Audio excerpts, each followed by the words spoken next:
Well, YouTube's telling you I'm live now. I'm inclined to believe YouTube. Why would they lie to me about me being live? I should be able to see it on the screen.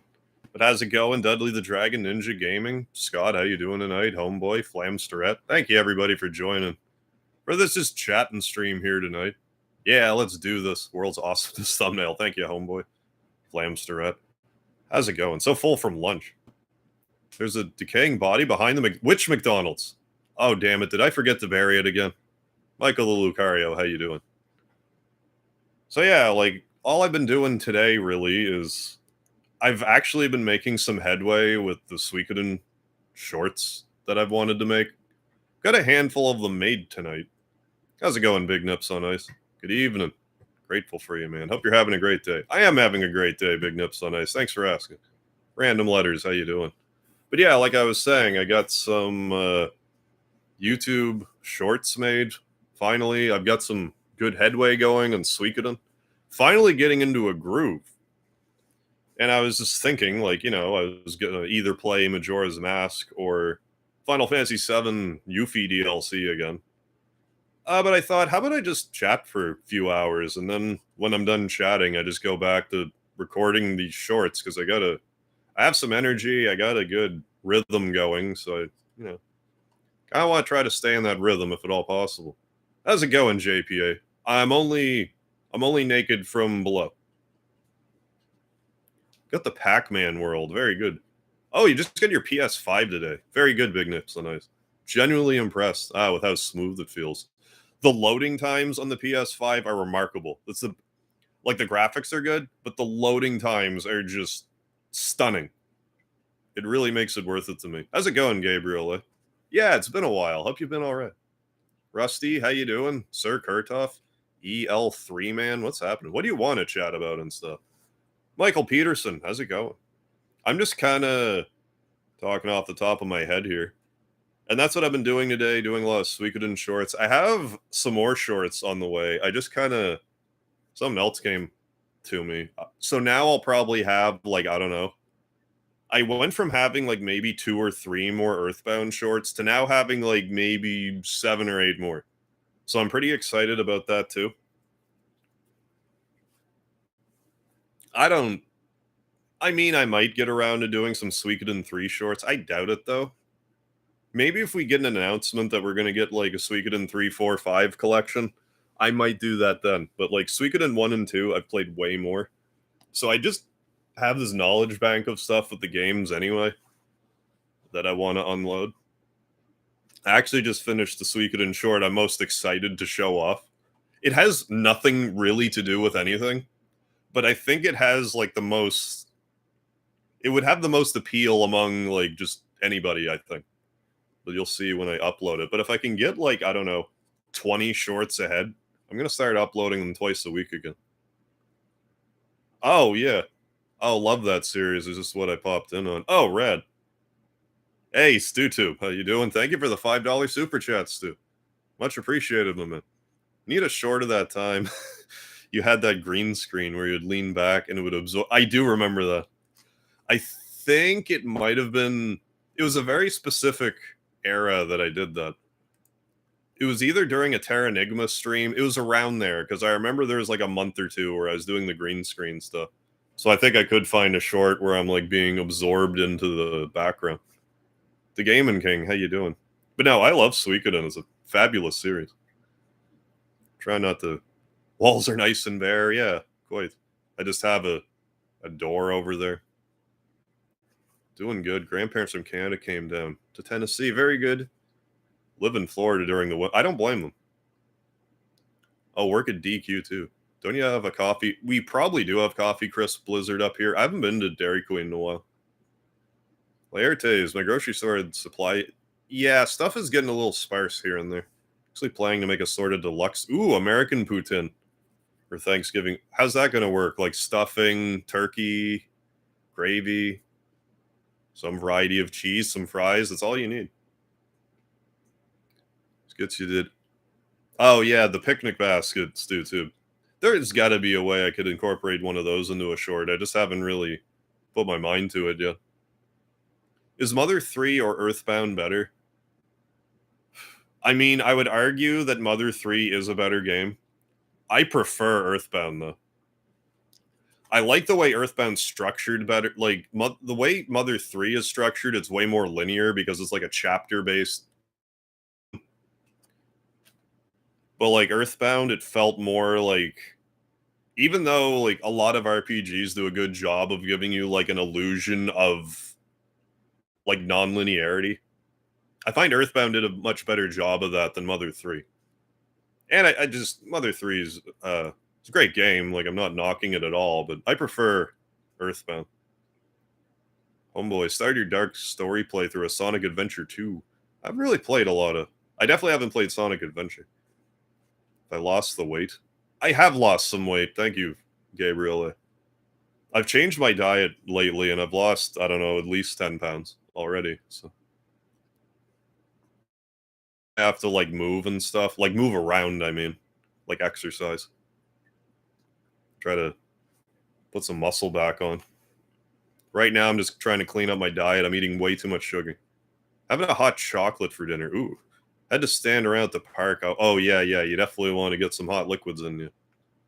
Yeah, no, it's fine, StewTube. It's all good. Yeah, I agree. Mother 3 is objectively the better game. It's been doing Ring Fit Adventure off air. I do want to get back into the Wii Fit. I've been thinking, and I might actually do. Okay, now's probably a good time to bring this up. Actually, I'm going to finish reading some comments first, then I'll bring it up because I won't forget. Turkey gravy, little shredded turkey cheese. Oh, if you're going to do poutine, like crinkle cut fries, yeah, it's the icing on the cake, so to speak. It's the gravy on the poutine, so to speak. Eat like a horse on Thanksgiving. Tis the season. Mother 3 makes me feel more at home. It's a different tone than the rest of the series. I'll say that much. I'll send it. All right, Gabriel. How's it going, Ian Lee? Decaying body. Who is this guy, Earthbound? Hot chocolate for dinner sounds unhealthy. You see how much my sister over. Oh, no. I'll have to take a look. How come you decided not to use a green screen? Well, the problem was it wasn't like. It was a green screen effect, like XSplit VCam.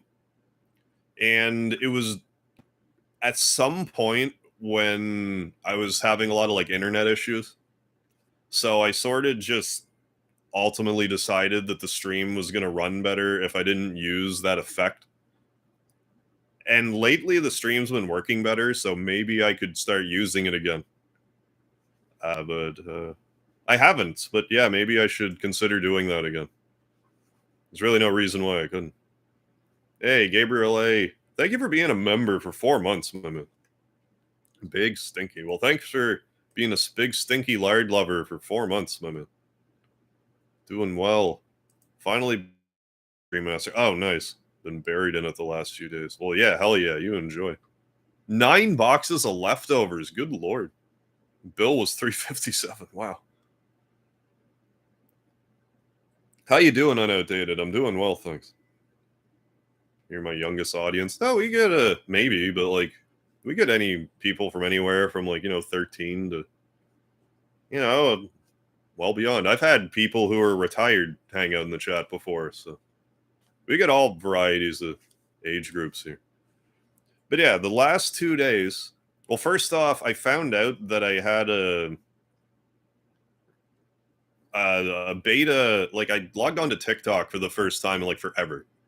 Because like I went hot and cold with TikTok because I got some Mega Man videos over there. They got a lot of views, but like I don't know. It just didn't seem worth my time to like really focus on that. Like I was recycling my Mega Man shorts from here over on TikTok, and some of them did really well. Anyways, I saw on TikTok that I had like a 7-day trial for live streaming. So the past 2 days, I actually did live streams on TikTok. And I don't know what to make of it yet because like last night's stream, it got like 700 views and 1,400 likes, but I had 3 people commenting, 2 of which I had like managed to get to come over through Discord and whatnot. So yeah, thank you for that, homeboy and Kodo. And then I had like one other person just like make one comment. So it's like it's a weird atmosphere over there. It feels like Like it just looking at the stats, it's like, oh, well, all these people are like watching the video, but like no one's commenting, and so like I don't know if it's like. Anyway, I think I'm gonna just start uploading, doing like a live stream once a week over there, like a day that I'm not streaming here, just to see. Like if I keep at it for a bit, maybe like more people will start watching. But like, I feel like there's no harm in diversifying with that. But maybe because I was thinking about doing like Wii Fit and like Ring Fit Adventure on Twitch, because I don't want to have a like I have a few Ring Fit Adventure videos on my YouTube already. I don't want to put any more on my YouTube, quite frankly. But I might do that like elsewhere. All right, Gabriel, thanks for stopping in. You have yourself a good one. Yeah, the Gaming King. It kind of all, honestly, it really kind of all hinges on the availability of Dr. Monahan. And he does not live in my province right now. So unless I ever see him again, I don't know if we're going to get another picnic basket one. Because he was kind of the main driving force behind the third, like if there was going to be a third episode, like we were going to go after him. Because we need to get his money from him. Hey, Unoutdated, thank you for being a member for 3 months as a Speedy supporter. Thank you so much. Don't really have anything to put on here, but thank you for the entertaining streams. Hey, my pleasure, Unoutdated. Glad you like them. So yeah, I'm just live streaming over on TikTok now every so often, at least until I get bored of it. And then today, like I said, I got working on some shorts, so excited about that. That I'm finally moving on with some short stuff. Hey, I see one StewTube is now going live with 1,000 Arms playthrough. But yeah, StewTube's a homie. I've known him for a long time. So yeah, StewTube's going live right now. So if you look him up, you should pop by and be like, hey, MegaHarv said to come over for a sec. And he'll be like, oh, sweet. How's it going, Alex Snow? Don't see why I can't have the whole week. I hear you. So yeah, like a week or two ago, I broke my mic clip. So I bought myself a shock mount, which works great. It does the same thing. It's supposed to, I guess it's if there's like vibrations and stuff around, it's supposed to like assist from that from happening. But I find it's, for my purposes, it's the exact same as a mic clip. So happy I got it. It was like $20. I didn't want to have to get a new microphone. So what kind of music am I into? That reminds me too, because we actually have a new Q&A feature in YouTube. Let's open that up. Ask away. Start Q&A. I don't know how this is going to work, but like, okay, that's neat. So, okay. So if you want to ask a question, because, okay, at the top of the chat, there's like top chat and live chat normally, but now there's one that says questions. I think if you want to ask a question, you can add it here. And Rusty immediately asking one of the cardinal questions that nobody should ever ask. But because you asked, I'll pop it up and see what happens. It's like, what's your religion? Well, obviously, I am Lard.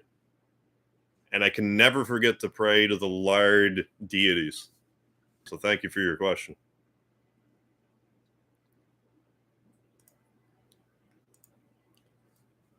I poop in urinals asked. If there are any games you make an effort to avoid, are there any games you make an effort to avoid? And if so, why? Yes. The only games that I make any real effort to avoid are games, like for years, I would avoid action adventure games because I didn't want to deal with treasure chests that were going to eat me. Because it's an irrational phobia of mine, mimics in games.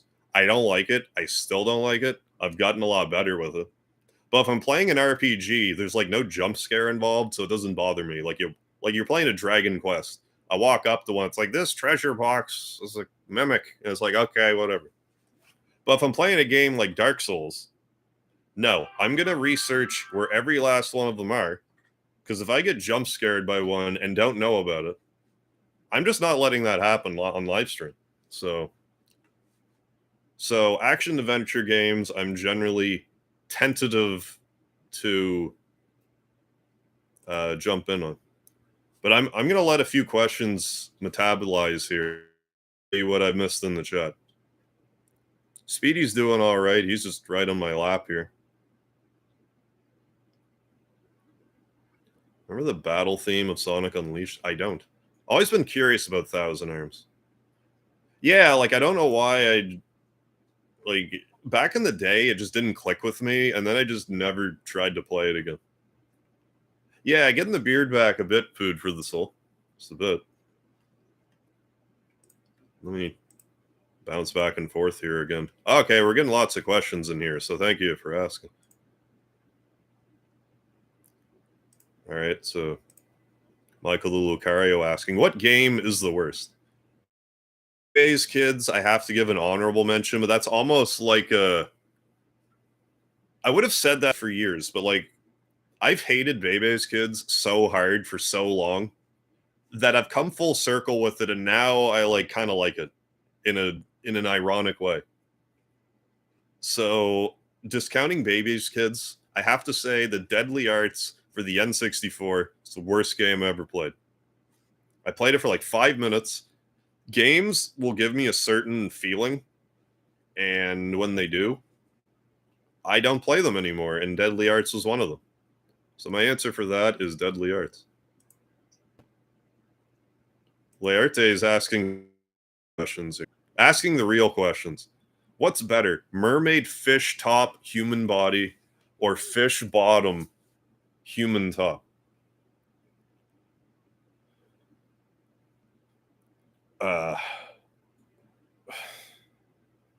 I get what you're saying. I feel like I have to go with fish bottom human top.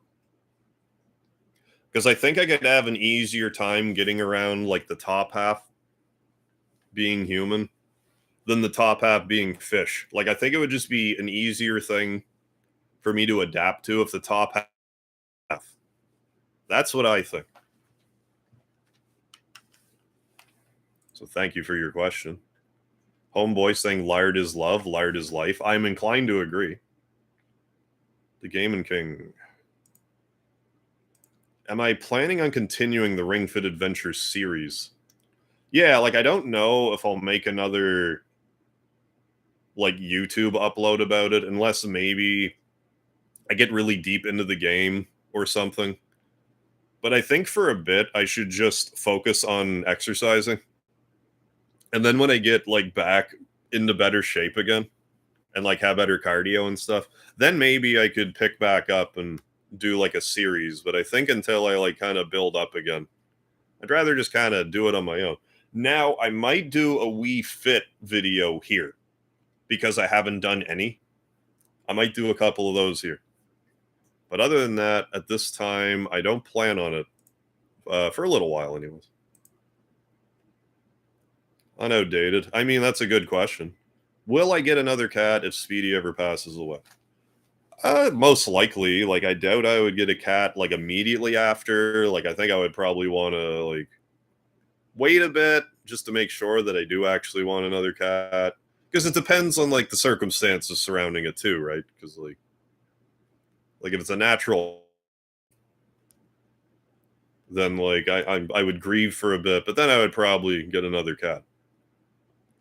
But if it was something like he got out and like God forbid something happened, I probably wouldn't want a cat again, at least for a long time.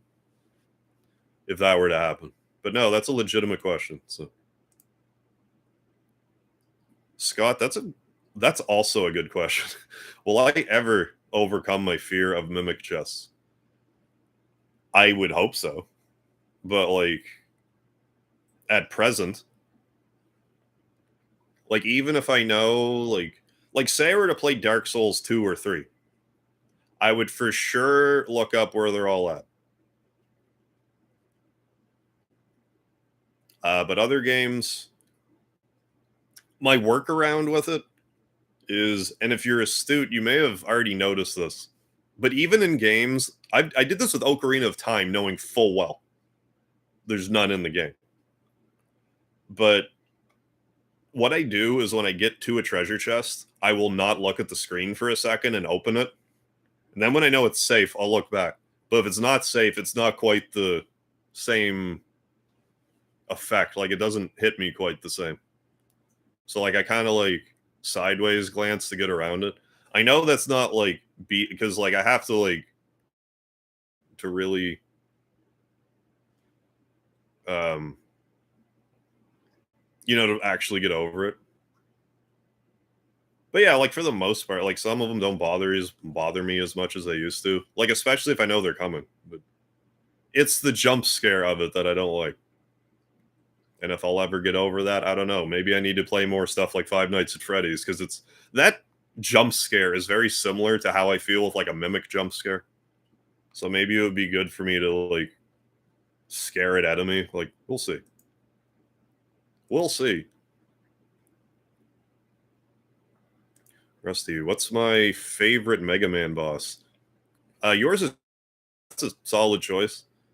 This may seem a little silly on my end, but, like, I really like Magnet Man is like a super nostalgic Robot Master for me, because it was the first Mega Man game I played. It's the one I played the most, and I always start with Magnet Man, so he has a special place in my heart. So I have to say that Magnet Man's my favorite.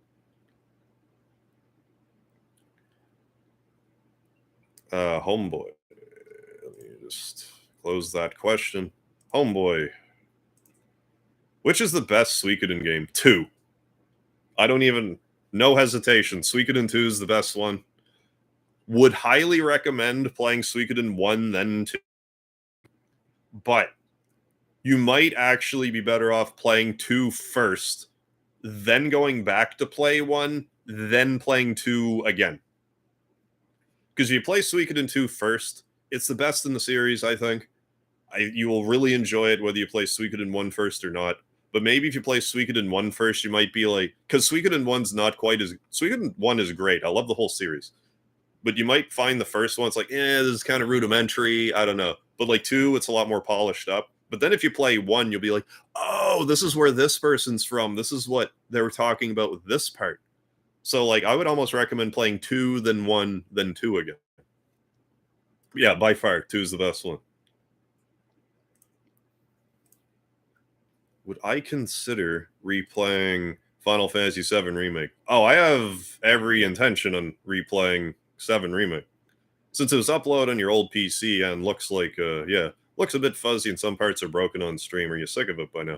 No, Dudley, you're in luck, because after I get through all of the Yuffie DLC, I want to replay through Final Fantasy VII Remake, the regular one, again. I'm probably just going to play through it like on New Game Plus, though. I might do it on hard, but play through it on New Game Plus. Mostly because the clock's ticking. Crisis Core Remaster's coming out in... Crisis Core Remaster's coming out like the 12th or something. Also, if you're just joining, I'm doing this Q&A thing. I do not have the live chat in front of me, so if you're saying hi, I apologize. I'm missing your comments. But right now, I'm just reading the questions here. So I'll try to come back through and see how many people I ignored for no good reason. But that's what I'm doing right now. But no, I am most definitely looking forward to doing that. So yeah, that'll probably be... So yeah, I do also want to play Majora's Mask, but I think I really need to focus on Final Fantasy VII Remake right now so I can actually beat it in time for Reunion. If I think I have enough time, I'll start like spacing like Majora's Mask in between the playthroughs, but I think I'm going to really focus on that right now.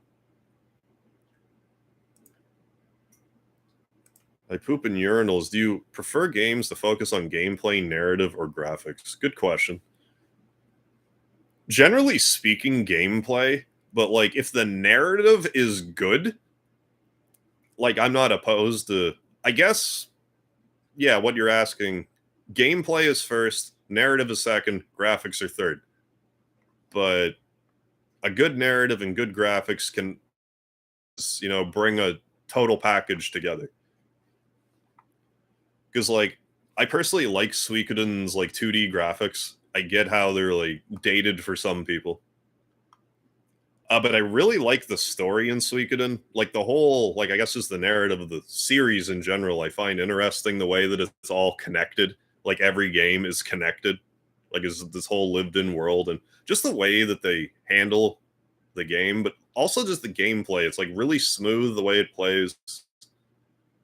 Like the battles flow really quickly. So yeah, I would say gameplay is the first. Gollum is good boy. Ask me. What is worse, far left or far right?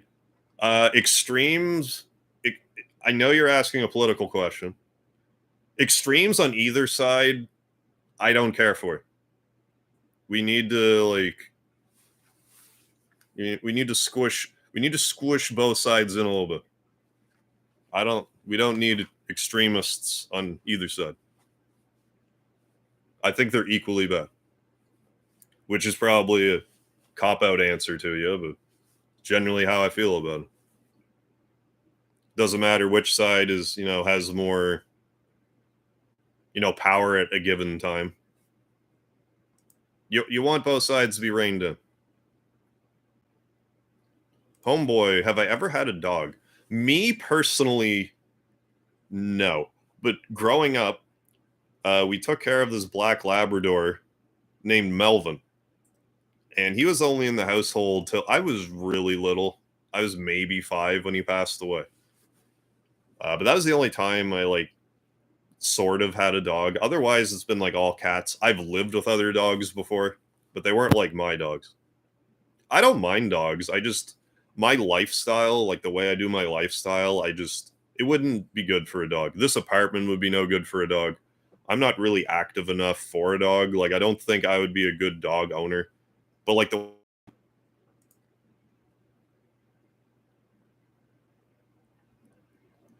what fighting game? Where am I? What fighting game is the best? Soul Calibur is my favorite. I'm happy with any Soul Calibur really. I didn't like 5 a ton because my girl Sung Mina wasn't in it, and Lizard Man was like different enough. I didn't want to use them, so I wasn't too keen on 5. But like loved 1, loved 2. 3 was good, but I had no one to play it with. 4 had online, I really enjoyed. Like I said with 5, I'm kind of wishy-washy on it. I liked 6, but I didn't play it a ton because I was like streaming and I just kind of got sidetracked with it. Probably like one of the Soul Caliburs would be my answer. Let's just say 2 for the sake of easiness. Who's stronger, Mario or Luigi? I would assume Mario, whereas Luigi can jump higher. Liam Ruby, how you doing? How's Speedy? Oh, he's well. He's just napping on me here. Maybe you can see him. See a little napping cat. A little napping cat on my lap here. Just having a little cat rest here.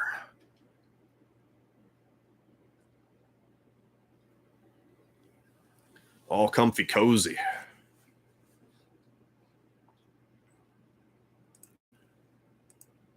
If I ever played it, is Final Fantasy 13 good? I have played it. I've done a stream of Final Fantasy 13. And I like Final Fantasy 13. I know a lot of people don't like Final Fantasy 13. I understand why a lot of people don't like Final Fantasy 13. Specifically, I understand why people who bought it day 1 didn't like it. Because I'm sure they were expecting, like, oh, we just hot off the heels of Final Fantasy 12. It was like an MMO style. Big worlds, lots of stuff to do, run around, side quests out your ass. But then you play Final Fantasy 13, it's basically a straight line until you get the Grand Pulse. Then you get to the Arcalike Step or whatever it's called, where it has like there's no towns in the game. But the Arcalike Step has like all the side quests and stuff in it. But like I knew this going in, so when I played it, I'm like, this is fine. But I could see if you're going into it expecting one thing and getting another, why you might be like, why did you ruin my franchise? But generally speaking, Final Fantasy 13 2 was much better received by people. So I would say give Final Fantasy 13 a try. Just know there's no towns. You're going to go forward. You're going to fight a lot. Battles are really hard, but you get to restart the battles wherever you have them. So give it a try. I mean, if you like Final Fantasy, it's worth. If you can pick it up for a Black Friday sale, give it a spin. Random letters. Have I played any of the Disgaea games? What are your thoughts on them? I've played Disgaea 1 and 2. I like them. They're good. I've never had the attention span to get to the bottom of the item worlds and stuff and grinding like level 20,000 or whatever you have to do. I've never cared enough to do that. But I love the humor in Disgaea. But yeah, I only played 1 and 2, and then I didn't have a PS3. Then I just kind of fell out of the series. But no, I think they're good. I just haven't played one on my channel. Green or purple. Depends on my mood, but generally green. Yeah, D-Mitch. I definitely did hear about that. How Tommy, like, just passed away. So yeah, like, it's just, just a big part of my childhood. Because he's, he was the Green Ranger, and then he became the White Ranger, and, it's just weird growing up and watching shows from your past and knowing that, they're not with us anymore. I mean, it's bound to happen. I mean, it's never a good thing. So, I mean, rest in peace. That's all you can say. Hey, J3, how the hell are you? What is one sequel or remaster? Oh, that you would wish be made if it's an older game. Do you think the sequel or remaster should be done using modern game design? I love that question. The one sequel I would love to see would be a new Breath of Fire game. Above all else, I would love to see a new Breath of Fire. Pretty much every other franchise that I care about at this point either has like a spiritual successor or an actual successor by now. I know Breath of Fire has like Tears of Magic, which it didn't reach its Kickstarter goal, but they have a Patreon. So like it's still being worked on. So I'm going to keep my eyes on it. But would love to see a new AAA Breath of Fire game, and I would love to see it done in. How do I say this? I would love to see it done in like a modern game design, but like shrunken down into like Breath of Fire 4 style graphics, like kind of what Tears of Magic is doing, but like more. But like just AAA the graphics all the way. And I'm trying to think, like, what would be a remaster that Earthbound? I would love to see Earthbound like remastered. However, there is like a fan thing that's going on called Earthbound Dimensions. It's going to be a 3D Earthbound, and it looks incredible. If you haven't heard about this yet, you gotta look it up. Earthbound Dimensions. I thought we were supposed to get a playable demo like sometime this year. Maybe it's early next year. And by playable demo, I mean up to getting the meteorite. Like it's not long, but like still. And I don't expect that to be out tomorrow, but it looks really interesting, and I want to see it.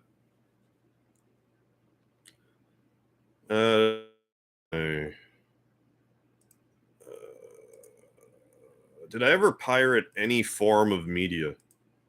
These days, I try to avoid it if I can. Like, I'm not like, don't you do? I don't care. You do whatever you're gonna do. None of my business. Generally speaking, these days, like if there's something I want badly enough, I'll just buy it.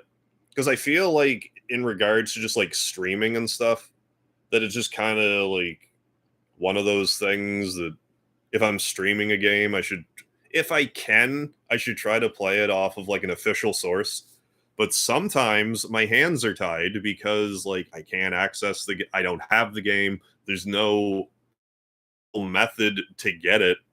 So I can't just like go out and buy it. Or like if it's like a $200 game, I'm not buying a used $200 games. You can kiss my ass. If you give me like an $8 way to download it digitally or something, yeah, okay, sure. But I'm not paying, like, Tales of Destiny 2 is always the first thing to jump to my mind. I am not paying $250 for Tales of Destiny 2. I love that game. I would love to play it again. But the price that it costs is insane. I will never pay it. So, like, what do you want me to do? Namco, you could fix this, but you won't. I don't understand why uh, companies don't look at eBay prices and go, "Oh, this game we made is selling for more than it sold new. Let's sell it again digitally." Because then you'll get schmucks like me that'll just buy it when you could just pirate it. But yeah, that's kind of where I sit on that these days.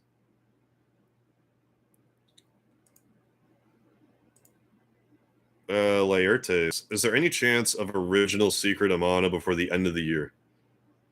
I wasn't planning on it, but also I'm going to be pretty busy with stuff till the end of the year because I really want to get through Final Fantasy VII Remake again before Crisis Core Reunion comes out.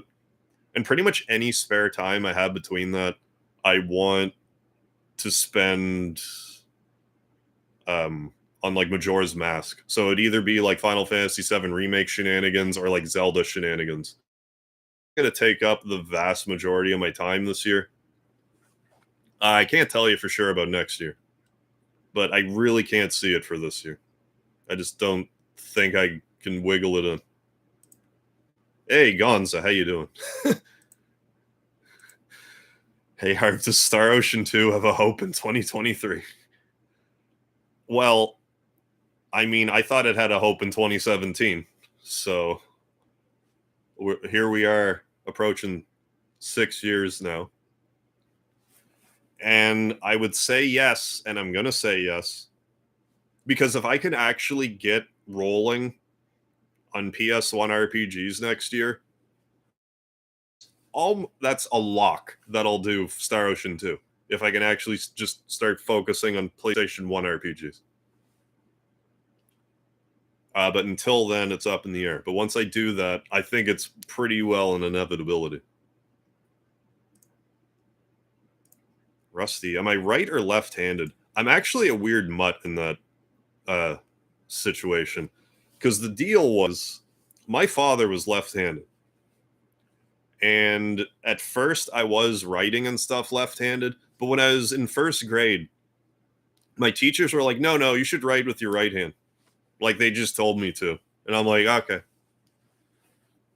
Not really. I'm pretty sure if my dad knew, he probably would have had something to say about it. But either way, because of this, now I'm some sort of like weird mutt ambidextrous sort of thing. Because like generally speaking, I'll like eat with my left hand, but like I write with my right hand, catch with my left hand. If I'm doing like playing a game like badminton, I can like switch hands and it's not awkward. If I'm doing archery, I can do either hand. It's not awkward. So maybe it kind of worked out for me. So now I can like use both a little bit. But yeah, I think I was born left and forced into ambidexterity to a degree. Although I can't write with my left, but I do most other things with my left. What's the best onion? And again, if there's anyone in the main chat and I haven't said hi or anything, I apologize. I'm trying out this new Q&A feature on YouTube. If you go to the top where it says like top chat, if you click on that, it'll say top chat, live chat, questions. So if you want to leave me a question, I will answer it. And I'm not going to go back to the live chat again until like all the questions are clear. So if I'm ignoring you, that's why. I do apologize.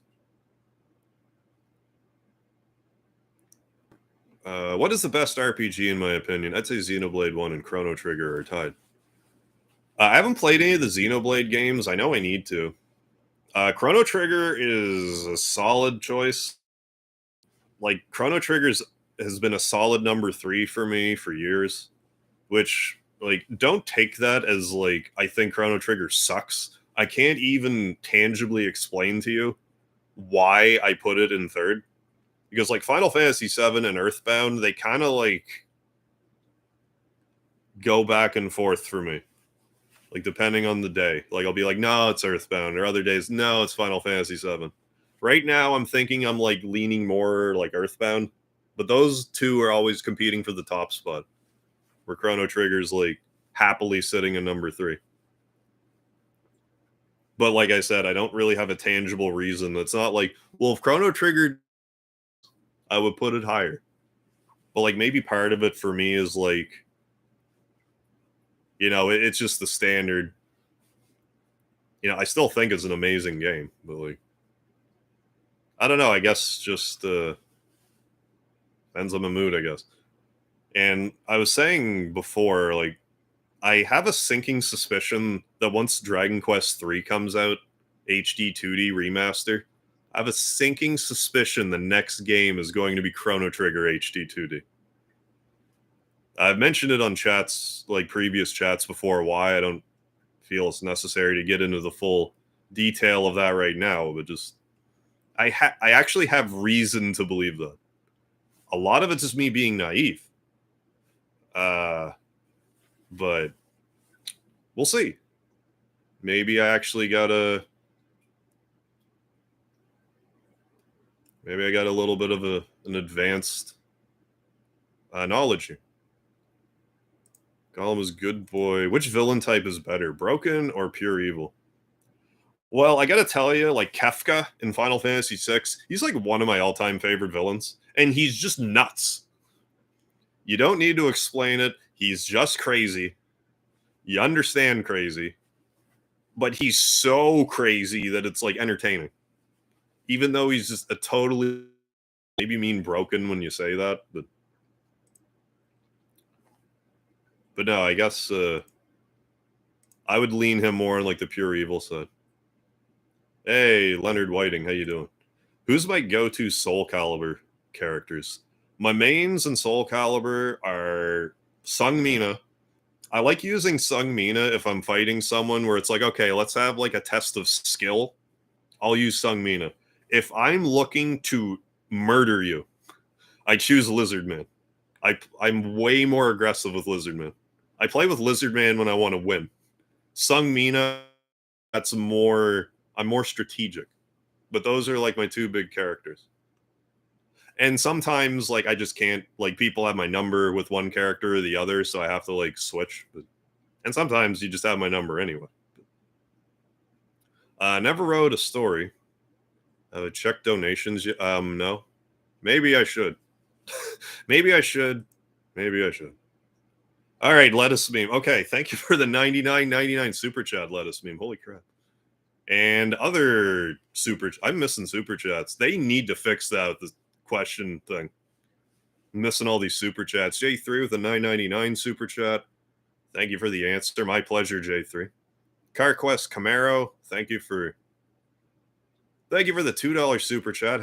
How'd Speedy come into your life? We happened to find him in he was a stray, and I happened across him one day. And he was really friendly, and long story short, I went into the nearby pizza establishment that was there.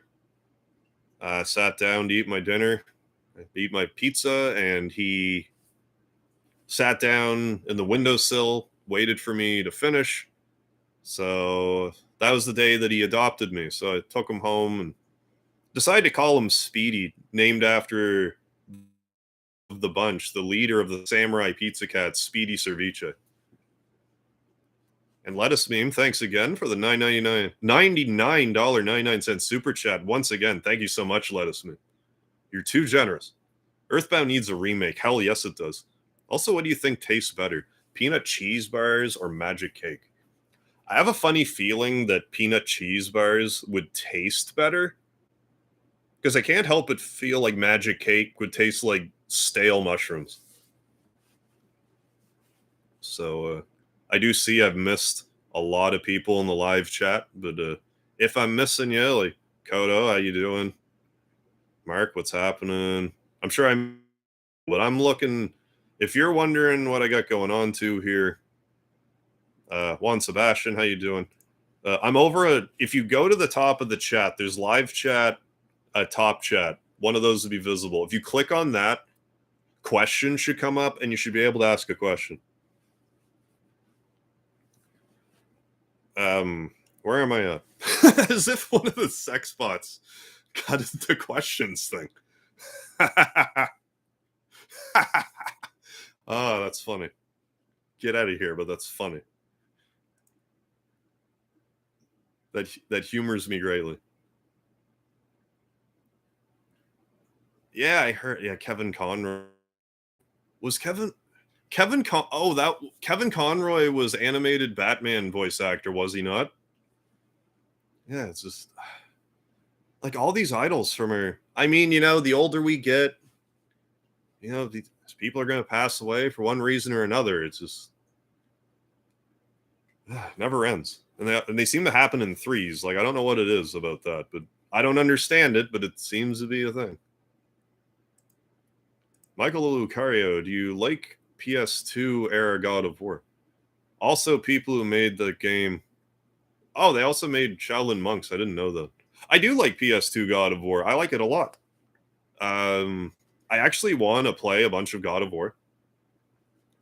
But here's the truth of the matter. I want to do like full Kratos cosplay if I'm going to do God of War.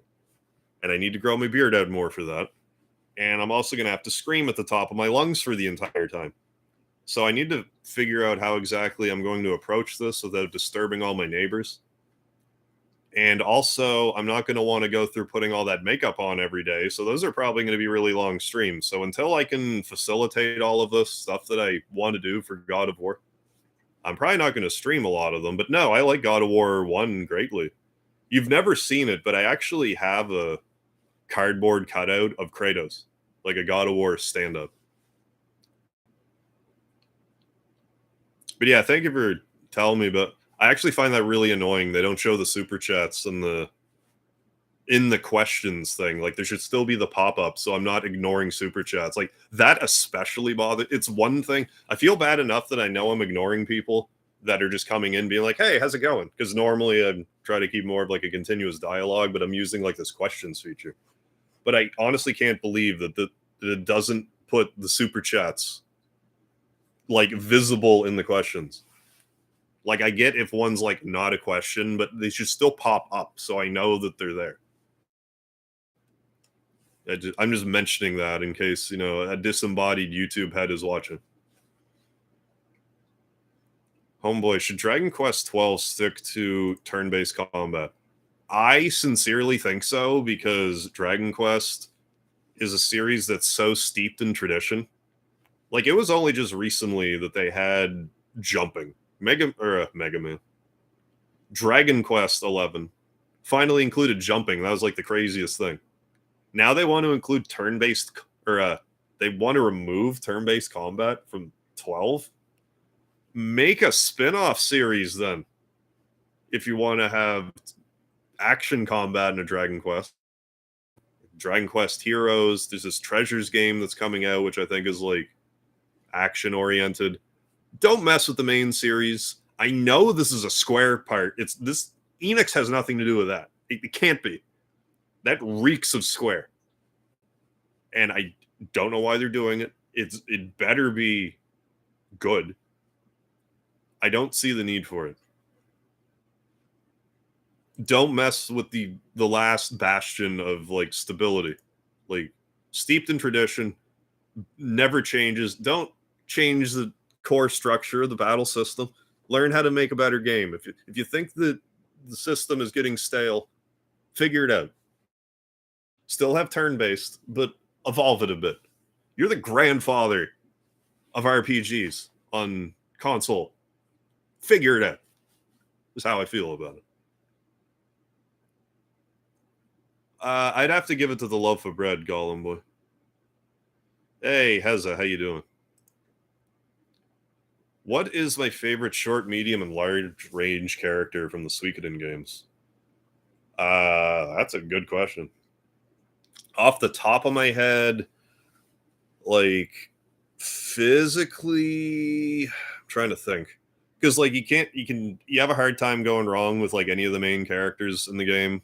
Like they're all broke. You can get them all super strong. So they're like the main characters are always like a solid medium. I know this isn't exactly what you're asking, but like I love Victor. Like Victor's a great guy. Like I like him personally. Flick is more versatile because I think he's short, but also has like pretty strong lightning magic. So he's pretty good. Long range. I'm just I'm just kind of going through the mental Rolodex in my head of all the because I tend to focus on like short and medium characters generally. Because like to me, because like I might have a magic user in there, but sometimes they're like considered short, but you put them in like the back. Who do I use that's long in a Suikoden game? It's honestly escaping me right now. I mean, Cleo in the first game is pretty good for long. She's good. You give her some magic, put her in the back. I mean, she's with you the whole team, whole game, so she's a pretty solid choice early on. Have I ever streamed Alien Isolation? I've played it, but I've never streamed it. I don't ever really plan on streaming it. Like, I get the appeal of the game, but I just don't think that it would be a good fit for me to stream it. William Ross, how you doing? Do you have a favorite original Mega Man game? Oh, 3. Mega Man 3 is my favorite, hands down. This is the first one I played. It's just near and dear to my heart. It'll probably always be my favorite. Like any of the currently existing games, I can't say would ever overtake it. Uh, but yeah, Mega Man 3 would be my answer for that. Big time. I don't even know what I would put second. Like I grew up with 3, 5, and 6. I know 4 is really good.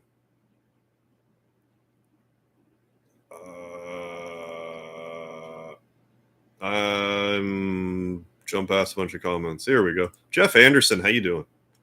Hey, Harv, are there any older RPG series? Oh, that's a good question. Any older RPG series that I have not played that I might try in 2023? There's probably like there's probably like a really obvious one. Uh, like technically, I had one float in my head and it was whistled out of my brain immediately. What was it? Oh, like technically, I mean, I guess that counts.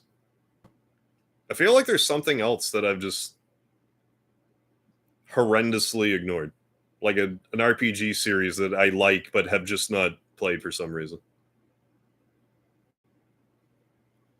I'm trying to think of stuff that may have started on like NES or like maybe Super Nintendo.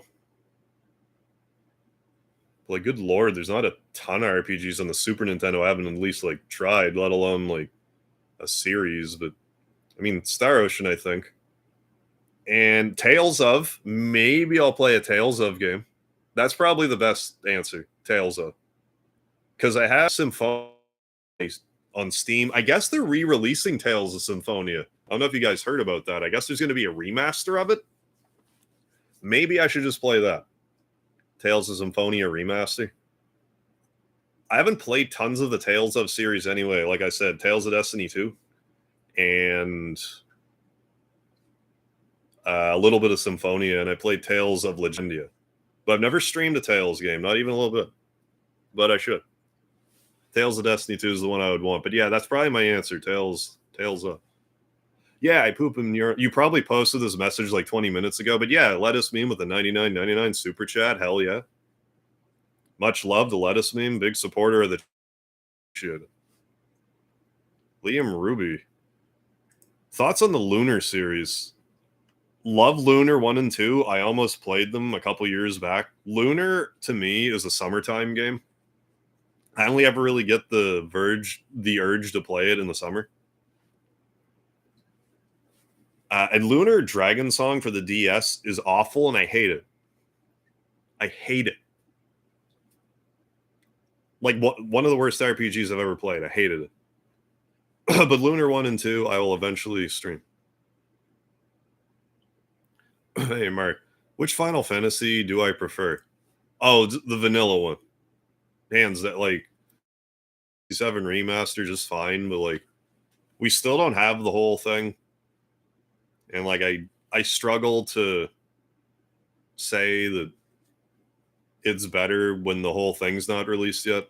I have to wait for the whole thing to come out. Until then, it's going to be vanilla Final Fantasy 7 no matter what on like PlayStation or PC or whatever, just like any regular version of it. Oh yeah, I just want to mention again in case you're just popping in. Sorry if I'm not saying hi to you. I'm doing a Q&A thing that's in the YouTube. It's a new YouTube feature. If you click on top chat, it'll also say live chat and under it questions. So if you want to ask me a question, that's where you can ask it and I will answer it. If I get to the bottom of these questions, I will eventually switch back over to the live chat. But for now, I'm just focusing on these questions. So if I'm ignoring you, that would be why. I'm not doing it on purpose. 1 second while I do that. Rusty, who is better, Vega or Wolverine? Not who would win, just who is cooler. I think Wolverine is cooler. Wolverine's like one of my favorite superheroes. Like, I mean, I was a big fan of X-Men growing up. And Wolverine was like always my favorite character. And he's probably always will be.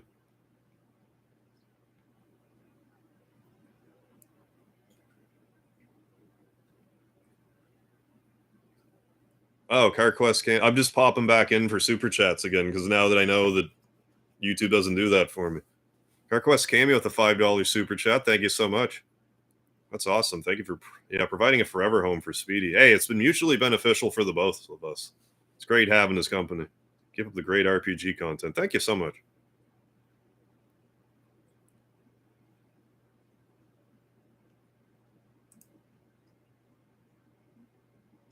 Fusca Tapia, how you doing? Thank you for joining in. But yeah, thanks for popping in. I I didn't mean to ignore you. Just bear with me as I go back to the questions, John. Make sure I didn't miss anything. Oh yeah, William, I guess you heard me. Yeah, so I'm pretty backed up with the questions. So yeah, feel free to ask them again if you think I missed it. But if I answer the question and then you like post it again, I'm just gonna skip it. So just don't worry about it if you post it a few times. But yeah, Mega Man 3 is my favorite, hands down. Gollum is a good boy. Who had funnier moments, Donald Trump or Joe Biden? Donald Trump, I think, is better as like the quintessential wrestling heel. I think Donald should. And now I'm shadow banned because I spoke ill of the Democratic leader in the States. So have fun never finding my stream again. Douglas, how you doing? I know God of War was on your radar. Would you 1 second. Would you play all of them or just what you have? I would play them all, I think. I have a good chunk of them. I want to say I have 1 and 2 in some capacity. I actually forget now how, but I'm pretty sure I have them. One, and I have 2 of the PSP ones. So in any case, I don't think it would be much of a stretch for me to be able to pick up whichever ones I'm missing. So like whenever I like get on that wagon, it could be a long haul, that one.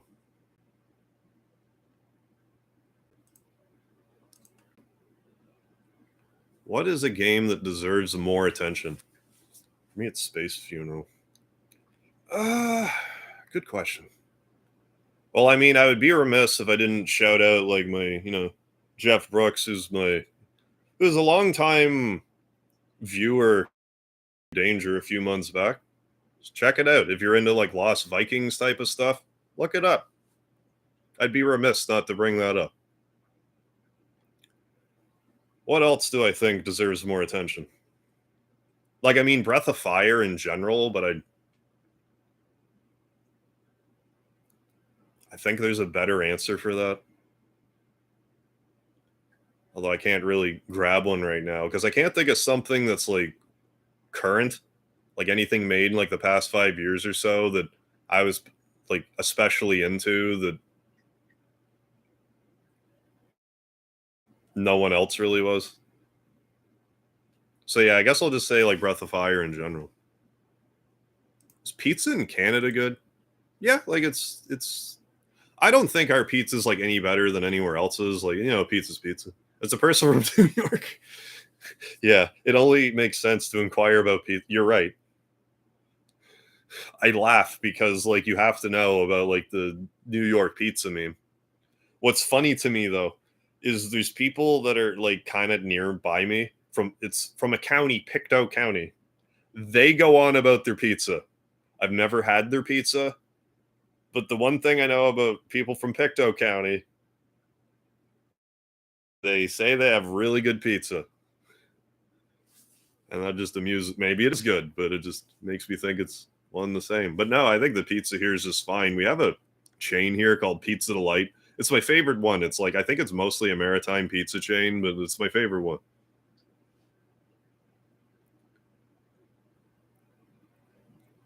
Hey, wow, 3. The peanut cheese bar description says it tastes good. Anyways, do you think the new Mario movie starring Chris Pratt will be good or not? The thing about that is like from what I saw from the trailer, like it seems fine. Like I mean, it's a little bit of a head. Chris Pratt isn't at all like Mamma Mia about it. He's just like, yeah, so I'm just some white guy. I'm just white. I'm just Chris Pratt talking normally. It's like I don't know. Could you pretend to be Italian a little bit? Like I don't know. Like I find that a little off-putting, but beyond that, I'm gonna watch it. I imagine it will probably be less ironically funny than the original one, but whether or not it will actually be any good, only time will tell. I think it'll be okay.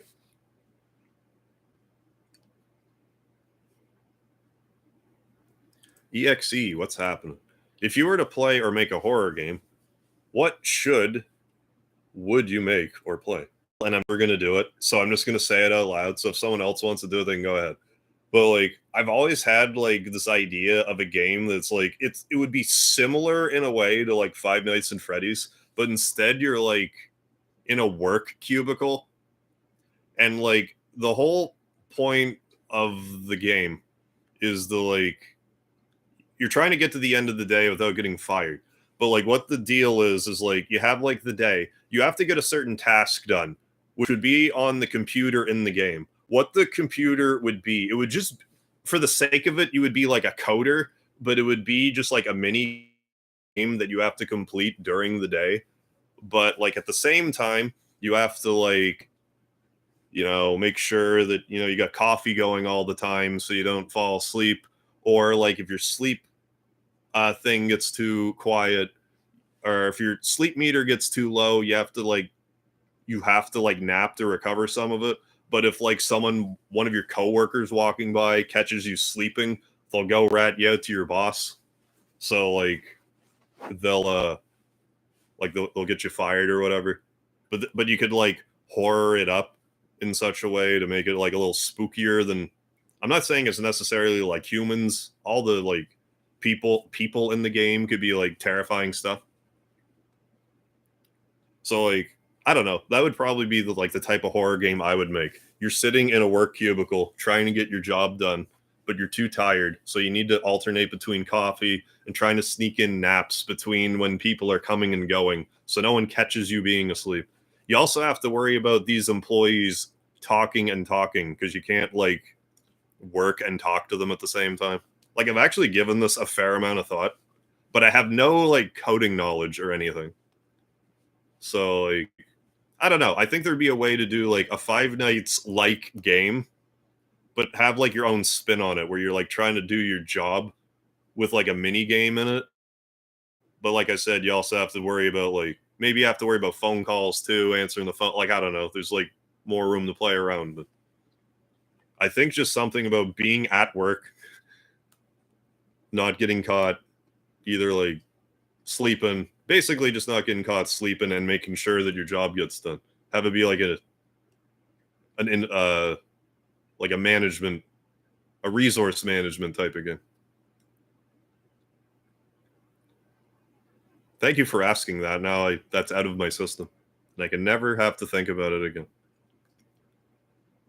I'm not really familiar with One Piece or Borderlands. Gareth will still die in the next Final Fantasy VII. This is what I think they're. Okay, not what I think. This is what I think they should do. This isn't what I think they will do. What I think they should do is, because they're really telegraphing that part, like they're really playing on your emotions, being like, see what we're gonna do here, ha ha ha ha ha. So they're making it seem like, okay, we can maybe change the course of this. But I'm thinking what they should do is, when it gets to the point where it's like she dies, the point where she would die, you could do something not die. But because she doesn't die, like, meteor hits the planet and everyone dies. So like, you can save her, but then everyone's dead. So everyone's dead. So that's the bad ending. So in order to actually get the good ending, you have to let her die so she can do her thing to save the planet. That's what I think they should do. I doubt they'll do that.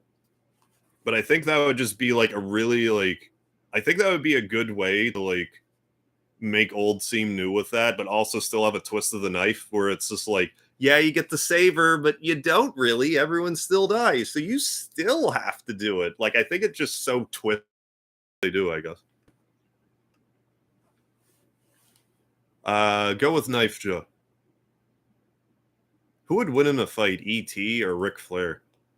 Gordon, I think the styling and profiling, kiss stealing, wheeling, dealing son of a gun would get E.T. to ride Space Mountain, and he'd be taking his bicycle back across the moon, back where he came from. My vote's for Ric Flair. Leonard Whiting, have I thought about playing as Divine Hearts? I am not familiar with that series at all. Is that an RPG series? I don't. So no, but what's it like? I mean, I'm not opposed to it. Maybe I'd look at it and I'd like it. But no, as of right now, I don't know what it is. So, who would win in the fight, Batman or Dwayne Johnson? If Batman actually gets to plan, I mean, like, maybe Batman. But if Dwayne Johnson gets to land the people's elbow, it's all over. Batman will explode into bloody confetti, and it will be all over. So it all depends on Batman's planning. Who's better, Bruce Lee or Robert? Or do you mean like it more seriously? Do you mean like as an actor? Because like I'm sure Robert De Niro is like funnier, but like Bruce, you can't discount the talent of Bruce Lee. Sir Kurtoff, what is the story of you and StuTube knowing each other? Oh, just checked out his stream. It was fun. Yeah, you're welcome. Like StuTube's like especially up your alley because he like especially focuses on PS1 RPGs. But no, it's like it's just kind of like a funny happenstance thing because like back in 2017, like when I was doing like Final Fantasy VII and stuff, when I was starting to build my audience, he just found me. He was just one of the people. He's like, oh, hey, found me. But he was just kind of like chatting with me and stuff. And like I knew he did like YouTube and whatever. But then one day he messaged me one day. It was like, do you want to do a podcast? And I'm like, what? Yeah, sure. So like he introduced me to another YouTuber, Roy Mario. And me, him, StuTube, and StuTube also managed to get Super Derek RPGs on board. So the four of us actually did a podcast before. One episode of a podcast. The full podcast, I think, is on Roy Mario's channel. But I think the three of us all four of us rather, I think have like a trailer from the podcast that we did, like a minute or so snippet. But like, no, I think if you wanted to listen to that, I believe it's Roy Mario, all one word, is on his channel if you wanted to listen to that. But yeah, That's how I first found out about StuTube. So yeah, like ever since then, like I've never forgot that because I thought it was, it was the first time I did a podcast with YouTube, and like I don't know if you've heard of Super Derek, but he has. I had like what I don't know 700 subscribers, if that 500 subscribers at the time. He had tens of thousands. It's like, oh my god, StuTube facilitated me talking. Like he's a good guy too, Super Derek, but like I have no issues with the guy. I do feel though, like just from talking to him, that we have like an unspoken rule that's like it's almost like a hello Jerry, hello Newman thing because like our names are so similar. It's like I have to pretend I don't like you a little bit because our names are so like you know what I mean? Like it's just kind of like a jokey thing. But no, it was good guys. But yeah, that's like I've known StuTube for a long time, and he's a good dude. I mean, I think an eye scar is cooler, but more detrimental to your life choices. Thoughts on the Plock OST? I love how you asked me about Plock because I've actually played it before. It's not the worst OST. Like it's really kind of fluffy and light. The whole game's funny. I should actually stream Plock one time. I have it for Super Nintendo. A good buddy of mine got it for me years ago, but I could only ever get to like I think the furthest I ever got was to some like the boss battle where you have to fight like three of those guys in the past, like your Plock's granddad or something. And you have to fight three like lip monsters back to back or like at the same time.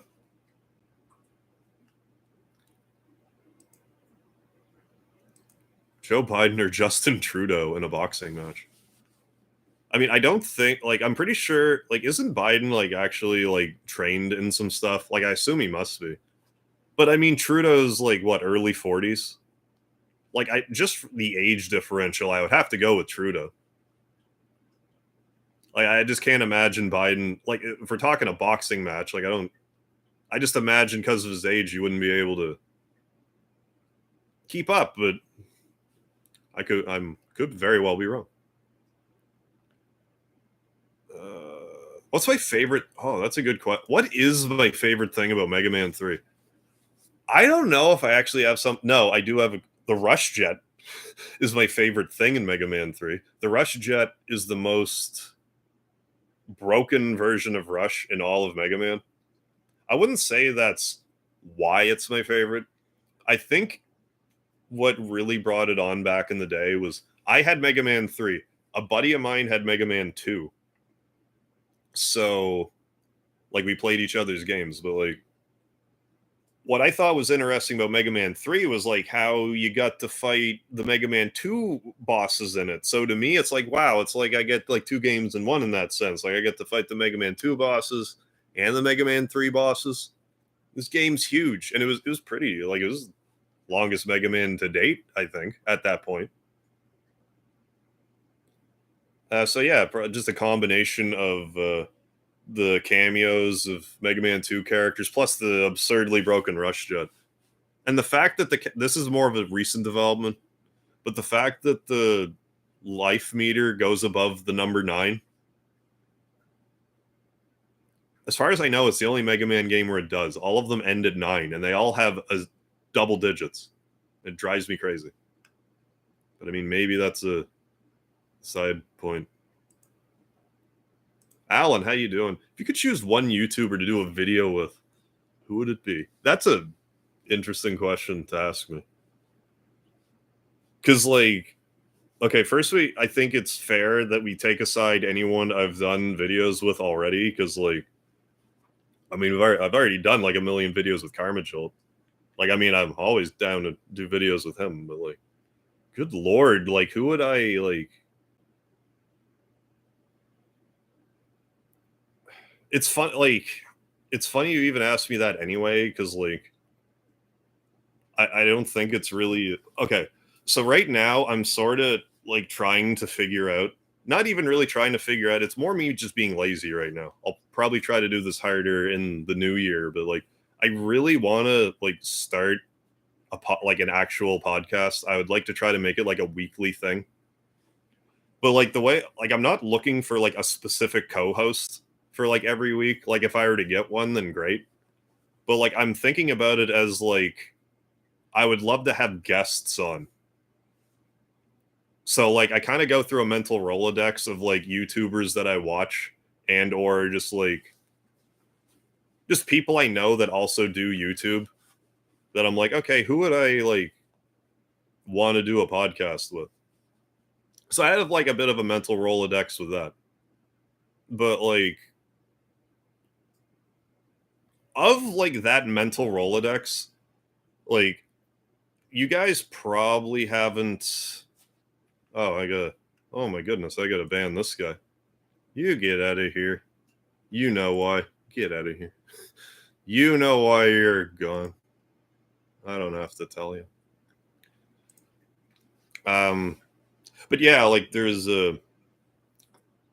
I don't know if it's fair. Like it's weird me being like.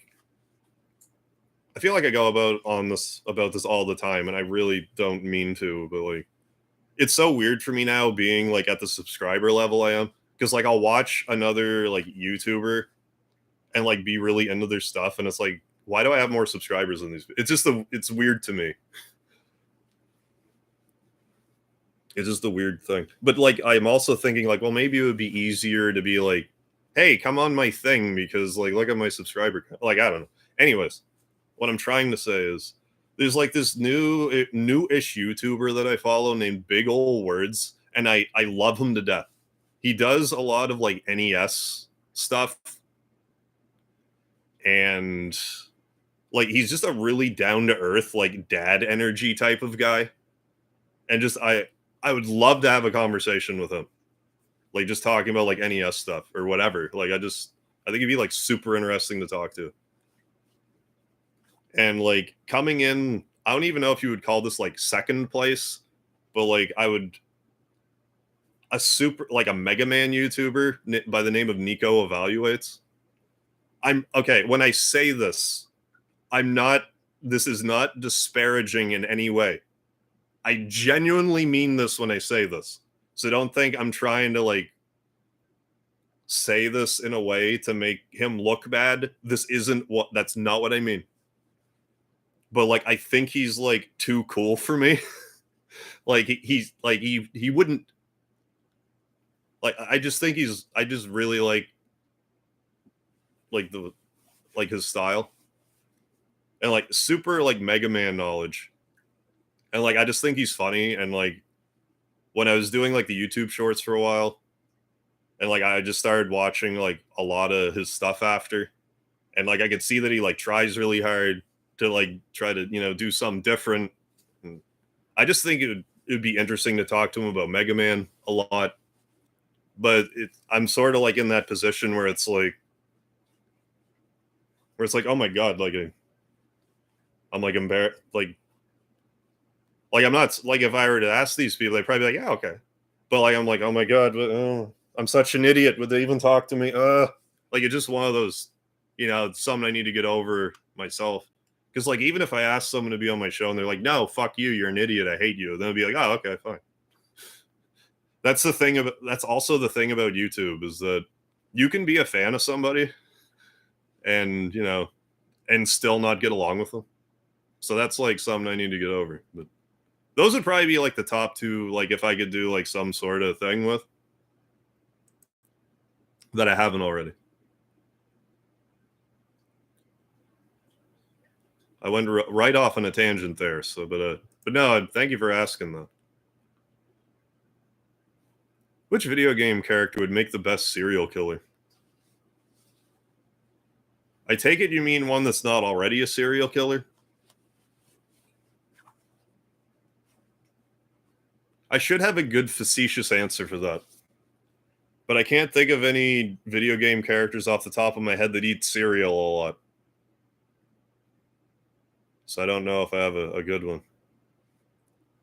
Luca Blight. Luca Blight would be the best serial killer. Gonza, do you have any funny wrestling stories? Also, do you ever get the itch to wrestle again?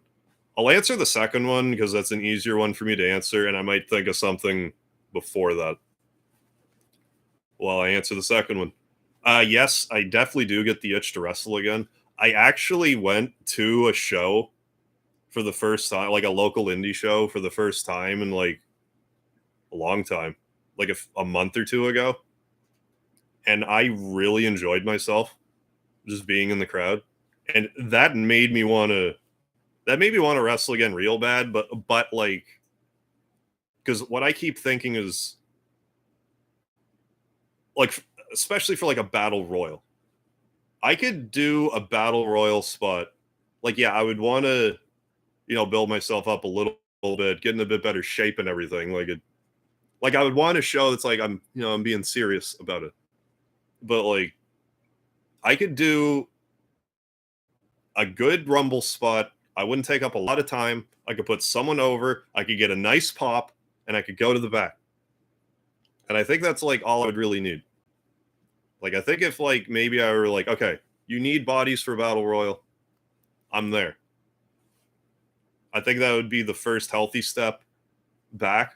And if I did that enough and was like still feeling it, then like okay, maybe I could do this again. Funny wrestling stories. I don't know why none are really like popping into my head right now. Like I'm trying to think of stuff. Okay, like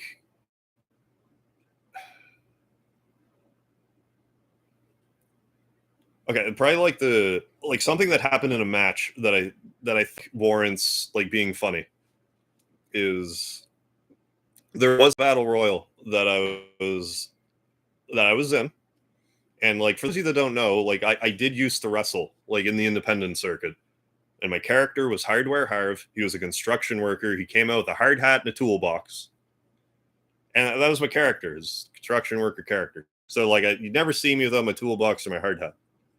So when I went into this battle Royal Rumble, I'm sorry. There's like no disqualification in a Rumble. So when I went in the match, I went in like I also want to make this clear that what I'm about to explain, we did not talk about this beforehand. This happened organically. So I ran in, I had my hard hat on, and I was, you come in for a rumble, you fire up, you hit somebody, you hit someone, but then like while that was happening, like one of the bigger stars in the company turned me around, took the hard hat off of my head, and hit me in the head with it. And I fall down because like you do that, and I'm like, that was genius. I'm so happy he did that. It's like I didn't think of it, but like obviously do that. Like obviously just take my hard hat off and hit me with it. It's like I'm so happy you did that. That was because that's what you should do. You're in a fight. This idiot's wearing a hard hat. You hit him in the fucking head with it. So I thought that was pretty funny because it's like, no, that was the perfect thing to do right there. I thought I had something else to mention, but I think I kind of got off track with that one. If I think of something else, I'll rattle it off independently. But right now, I'll leave you with that. mustard ash, mustard ass, or ketchup dick. Asking the real questions. Depends whose ketchup it is my answer. Who wins in a rap battle, Eminem or Joseph Stalin? I love M&Ms.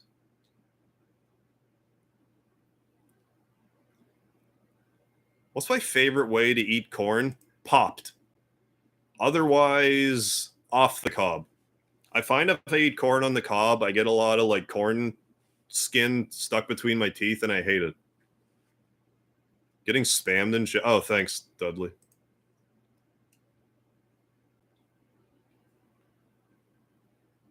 David. Okay, let me. I thought I banned you. Get out of here.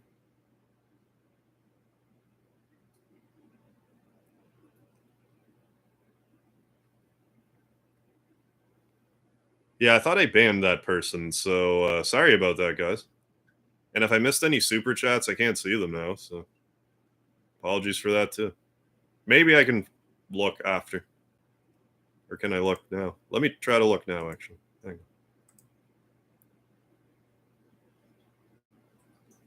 See if I can do a thing. Like, what if I do this? Because I think there's a place I can, like, bring them up. Maybe there's a way I can multitask this so I'm not ignoring super chats. Hang on. And maybe could otherwise look at... No, I can't look at the chat. No, never mind. This isn't going to work. Damn it. Why does this have to be so cumbersome in the back end?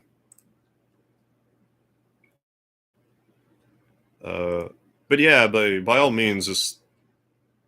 I mean, you probably did tell... Yeah. Yeah, sorry about that, everybody. By the time I got down to it, I thought I banned that person. I'm so sorry, folks. So I think I wonder if when I ban them in the questions chat, if it actually flows through to the main chat. That might be another thing I have to be mindful of. So yeah, thank you guys for telling me. And I apologize for not taking action sooner. There's definitely some kinks that need to be worked out with this yet.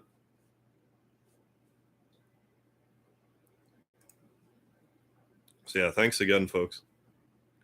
What's something I refuse to spend money on? I very, very, very rarely will spend money on like a haircut or like a beard trim. I would generally just rather shave it myself and save the money. Conversely, if I had a place that I could change my own oil that was convenient, I would just do that myself. Generally speaking, I don't like to spend money on stuff that I know I can just do already. What's another thing I don't like to spend money on? Those are kind of like the big ones. Sergio, how you doing? Do I believe in extraterrestrials? Okay. Do I believe in little green men or little gray aliens with big heads? Not really. Do I think that somewhere in the universe there are other life forms? Statistically, if there wasn't, that would be amazing. Do I think that there's extraterrestrials that can travel between worlds or galaxies? Maybe. Even if they could, would they be able to find our little corner of the universe? I would think it would be like, the needle in the haystack simile, but even greater. So probably, whether or not we'll actually meet them, I don't know. Also, if they try to act like there's little green men that came down to Earth sometime in 2023, it's not real. You heard it here first. Alan, if you could time travel, and watch live any wrestling event, then return here, which one would it be? Oh my god, what would I go see? Because there's like some pretty like historic, wrestling moments. Because it'd be neat to go to like see like Hogan and Andre at 3, or like Hogan and Warrior at 6, or like any WrestleMania. Really, it would be interesting to go watch. Especially, like it would have been nice to see like Taker at Mania at some point defending his streak. I don't know if I really have like a specific show that I had really wished I was physically there for.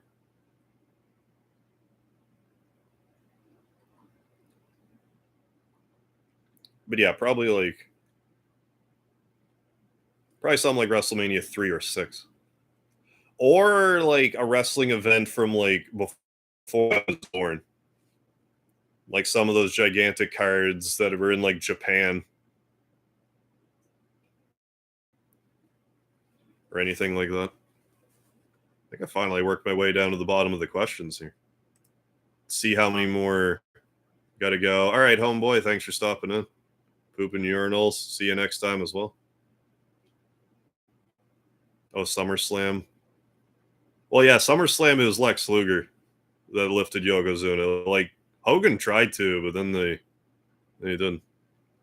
Or he was going to, and then like Mr. Whoever it was, like shot fire in his face at King of the Ring or whatever. Back in '93. All right, Mark Andre. Thanks for stopping by. Yeah, question that makes you think and reveals what you think. Hey, Michael Mervin, how you doing?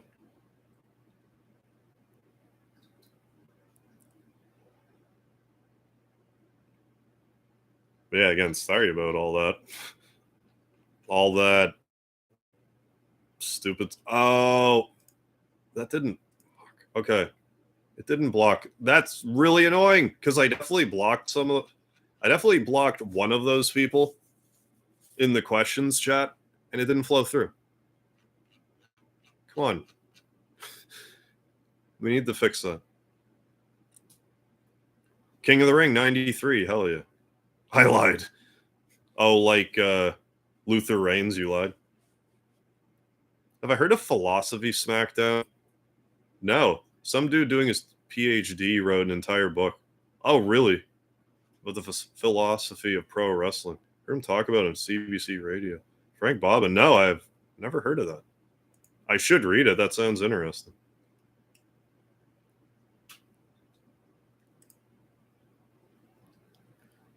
Select question. What YouTube content have you produced that you thought would be a dud, and then it was received well, and vice versa? YouTube content that I thought would be received well, I can tell you that one off the top of my head first. And that would be like most of my Mega Man X shorts.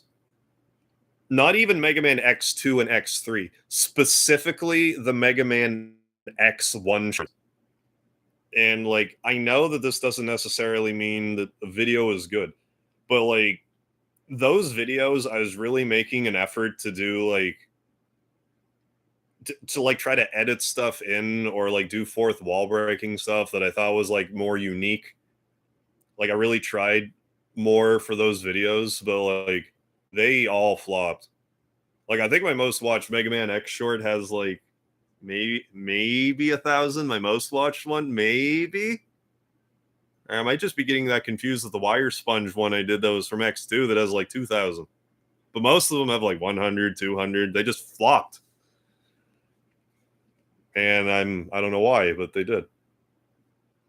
And then like I had been complaining before how like, well, yeah, like one of my Woodman Mega Man 2 video on YouTube got like 100 views, but on TikTok it got 300,000 views. I uploaded my Launch Octopus video to TikTok. It also there got like under 1,000 views. So I don't know what the problem is, but my Mega Man X shorts just don't get views, or just didn't. As for stuff that I thought would be a dud, but was well received, I don't know if there is one that I was like, one that I thought was a dud, more so is like, like I'm just gonna do this because I feel like doing something different, but then it will like get views. Where in that regard, I have to say, like, anytime I do a cooking stream, like I thought, like if I did a cooking stream, it would be like, I don't know, whatever. It would just be like, I would get more or less like my same amount of people around. But I find anytime I do a cooking stream, it's above average viewership. So like, I guess that was like kind of surprising to me. And I continue not to do them. I don't know why. But those and I do need to do more of them. Like, I have ideas. I find it annoying. Like, it's too cramped in my, like, it's not too cramped in my apartment. I just don't like to take the time it takes to set it up. If I had my setup in the kitchen and it stayed there, I'd probably be more inclined to do it. But as it stands right now, I'm not really doing it. What hill am I willing to die on?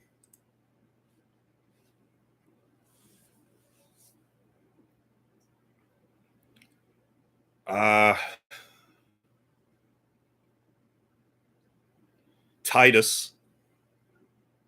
Calling him Titus instead of Titus, if that counts. Because normally, if someone corrects me on the way I pronounce a name in a game,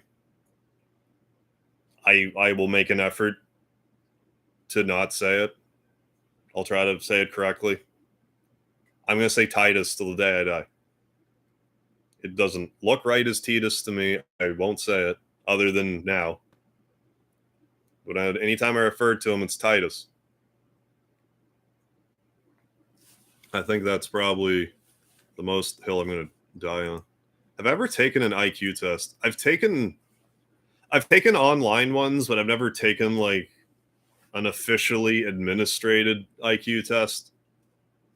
So I don't put any stock in the numbers I got because they've been all over the map. Depending on the IQ test, I've been anywhere from like, I don't know, like 110 to like 155, and it's like I know that like no, it doesn't fluctuate like that. But I've never taken like a real one. Like sit me down and do it. So never an official one. Nothing that I actually put any stock into. Oh, to Gaming King. Have you ever been to another country? And which ones would you like to go to? I haven't actually traveled a whole lot. I've been to the United States a handful of times, like less than 10. When I was a kid, I wanted to go to Mexico. I'm still not entirely opposed to going to Mexico.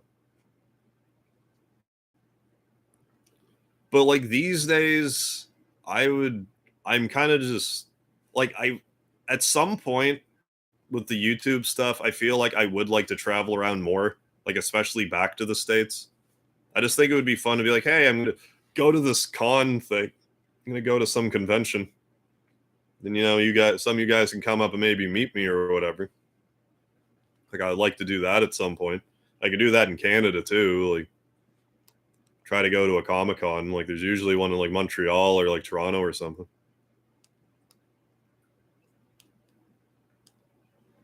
But yeah, that's mostly just the States these days. I probably should one time in my life try to hop over the pond just to see.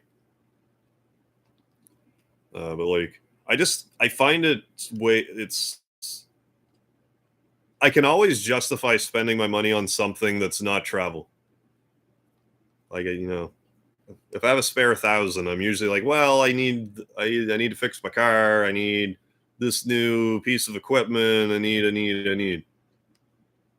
So like, unless I had like a fair amount of disposable income, I'm probably not going to travel very much.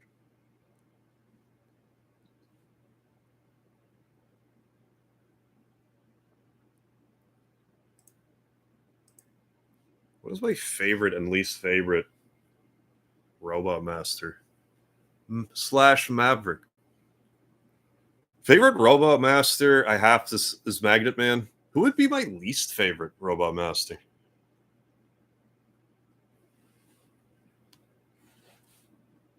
I almost want to say Sparkman because he can put you in a situation where you have to take damage, and that really annoys me. Because the Sparkman moves in such a way, you're getting hit, whether you like it or not, if you're using just the Buster. Maverick? Probably something from Mega Man 1. And I think Storm Eagle's pretty cool. I mean, I kind of have a soft spot for Chill Penguin for the same reason I do Mega Man. Least favorite Maverick? Right now, probably one of the ones from Mega Man X3. Maybe Volt Catfish. Because when I was doing those Buster only, it really made it noticeable to me, like how like poorly designed the Mega Man 3 like boss patterns are compared to the other two games. If you do it Buster only, it's not so noticeable if you play the game the way you're supposed to. But if you're doing it Buster only without taking damage, it really becomes clear, like how much it's how much less well designed X3 is. But like for the layman, you're probably not going to notice. Michael Mervin, is it attacking from beneath? Of course it is. It annoys me that I can't remember what you're referencing. I know you're referencing something that they were saying was attacking from beneath over and over and over and over and over and over and over again. I cannot remember what game that was though. Attacking from beneath. Like that's, I'm pretty sure that's how it's attacking from beneath. Like I cannot remember now. Something I played in the past little while. But yes, it is. It is.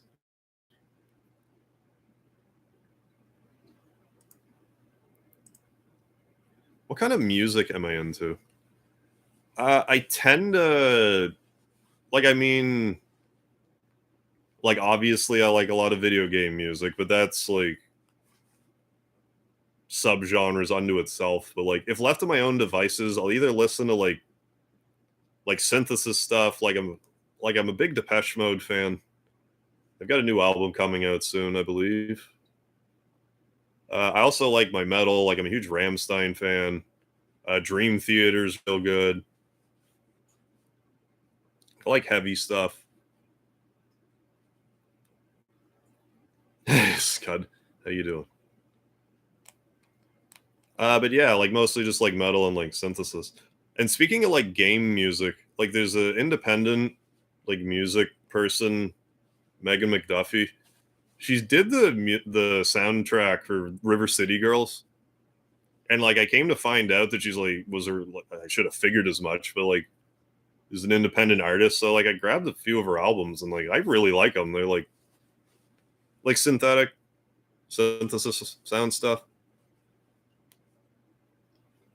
So I just wanted to say that. I had a Death Note limited to 5 uses. Who would use it on? I don't know if I can say who I would use it on without being like held liable or something. But just know there definitely would be 5 people. I'll just leave it at that. I would rather not mention names. Maybe I would in a few months, but at this exact moment, I'm pleading the fifth on that. I'm sorry to not actually answer your question. My father, you mean my dad? Exactly. Exactly that person.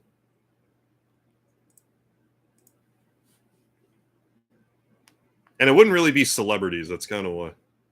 Hey, system collapse. How you doing? You're a disposable income. I'm a disposable a lot of things. You want to come here someday? I'll have a room. Or B&B as long as you want. I'll bear that in mind, Alan, if I ever make a trip down to Mexico. If I ever take it upon myself. A Noble Hill choice. Yeah, it's pronounced, yeah, Titus, not Titus. I wouldn't be surprised. I bet YouTube suppressed them because they're thinking you're trying to type Mega Man sex. Yeah, for those of you like there's like I'm doing like the Q&A feature in the YouTube chat.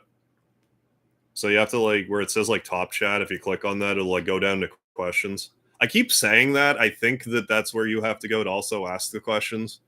But like if I've been ignoring you, that's why. Like Derp Pupper, I didn't mean to ignore you either. David Amber. I've probably been ignoring a lot of stuff you've been saying too, not meaning to. Have I ever seen the Trash Yard Mutt versus Coco Washout?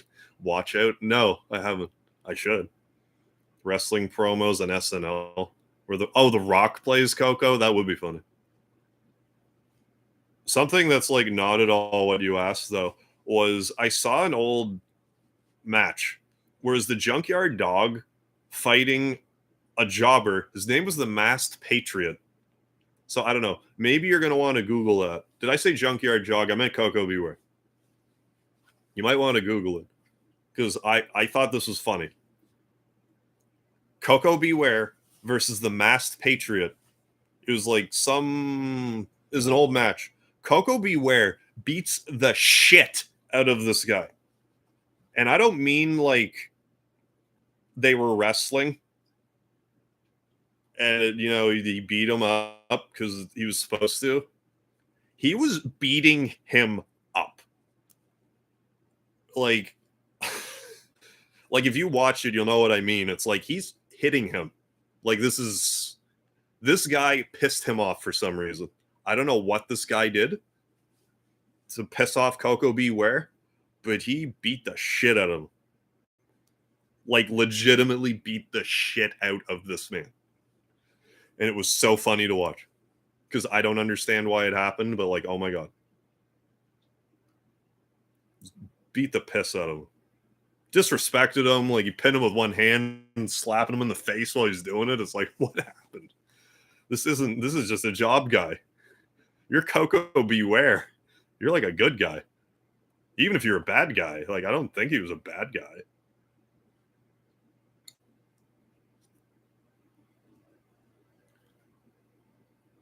Oh, I didn't even know that you...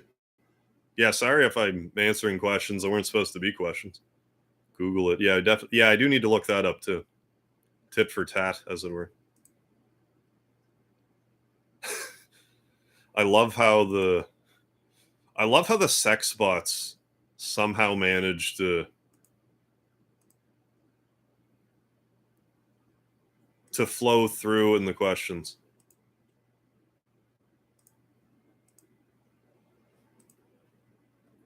Like, how does that even happen? No, it says they're hidden, so like I don't know what's happening.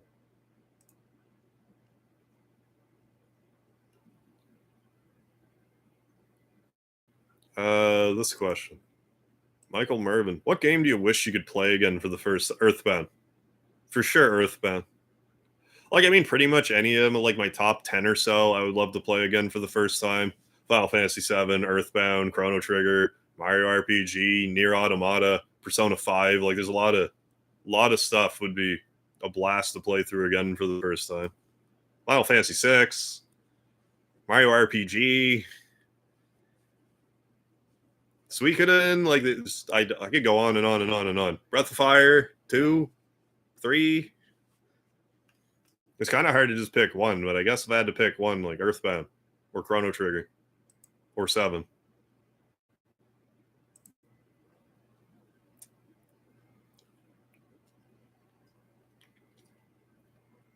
This isn't a question, but one time I microwaved a sandwich in its wrapper, which was metal. It almost made my microwave explode. That was metal, all right. Should have taken a picture of it. Upload it to the Instagram reels. System collapse. Why does it burn when you pee? I assume because you're sandpapering the tip of your dick too much. So the pee, like, aggravates it, so it feels like it's burning. I'm pretty sure that's why. Would I ever visit Hong Kong, Japan, South Korea, or is it too far away? I mean, never say never with like visiting like any country. But I mean, of the 3 that you offered me there, I feel like Japan's like the no-brainer of the 3 for me to want to visit. But I mean, there's this part of me that, and this won't, once I say it, this won't be a surprise to some people. Hong Kong, I wouldn't mind visiting just so I could see like the Shenmue 2 locales, although I couldn't go to Kowloon anymore. Like, that would just be neat. Like, I guess South Korea is a pretty happening spot, so, you know. Could be neat.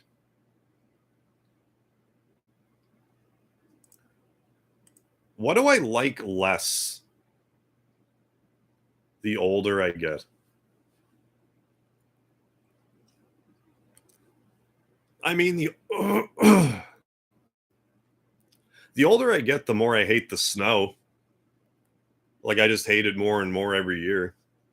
I could do without the snow. I can wrap my head around the cold. I don't like to shovel my car out. That's one of those things. I kind of have less patience for certain things with like customer service. Like if a lot of customer service places don't like immediately fall over themselves to like try to help, I get like really like agitated about it. Because like, do you want my money or not? Like, try to help. I used to be like, oh well, just make excuses for them. It's like, no, if you don't want to be here, then find somewhere you want to be. I don't know, as soon as possible.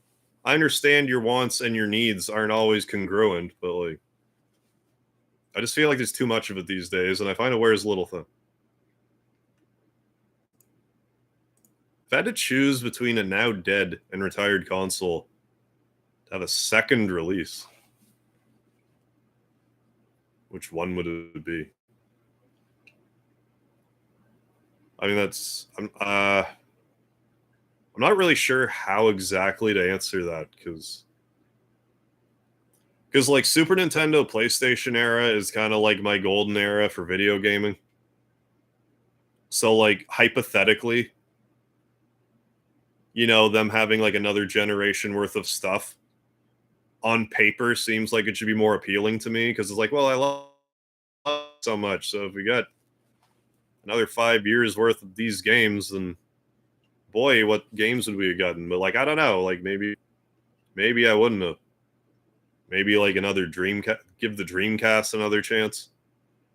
I think the Dreamcast deserved another chance.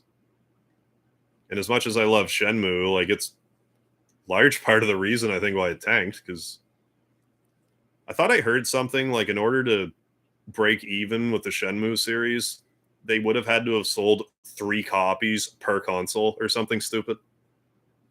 Something stupid like that.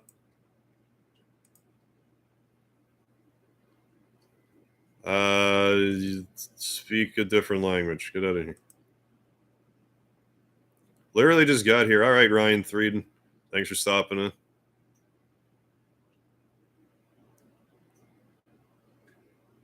Oh yeah, swear I'm not a character. Yeah, swear I'm getting like that. Yeah, me too. It's just like I swear that like I didn't really think about this until I heard someone else say it, but like I swear the whole like Karen thing was like kind of being pushed to like shame people into putting up with awful customer service.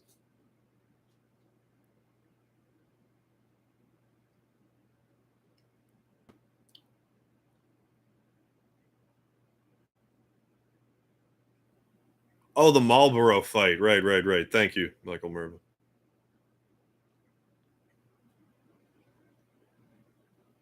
Dreamcast. Yeah, his criminal got snuffed out early.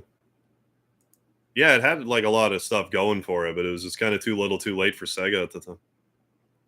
Gaming, can you plan on doing P.O. Box videos? If so, when? Still don't have another P.O. Box yet.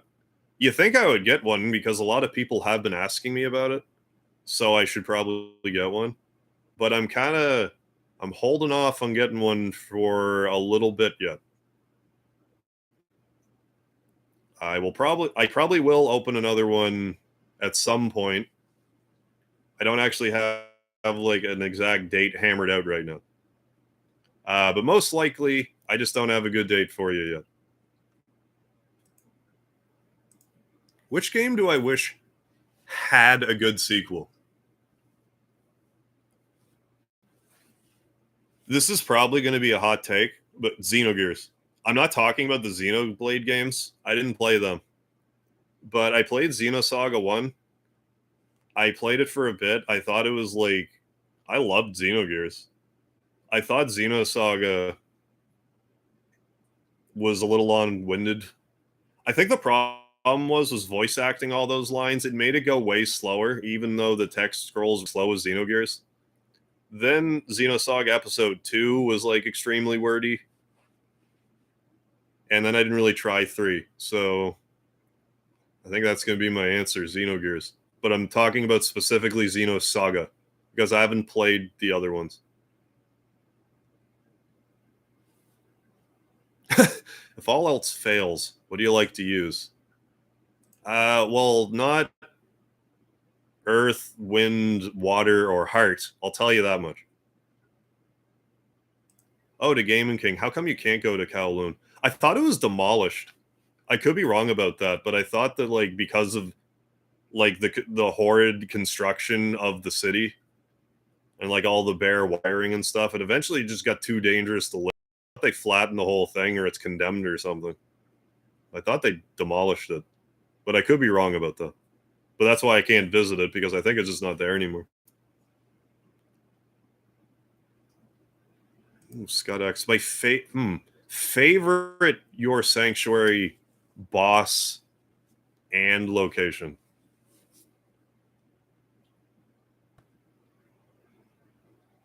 I almost want to say Pink Cloud for both.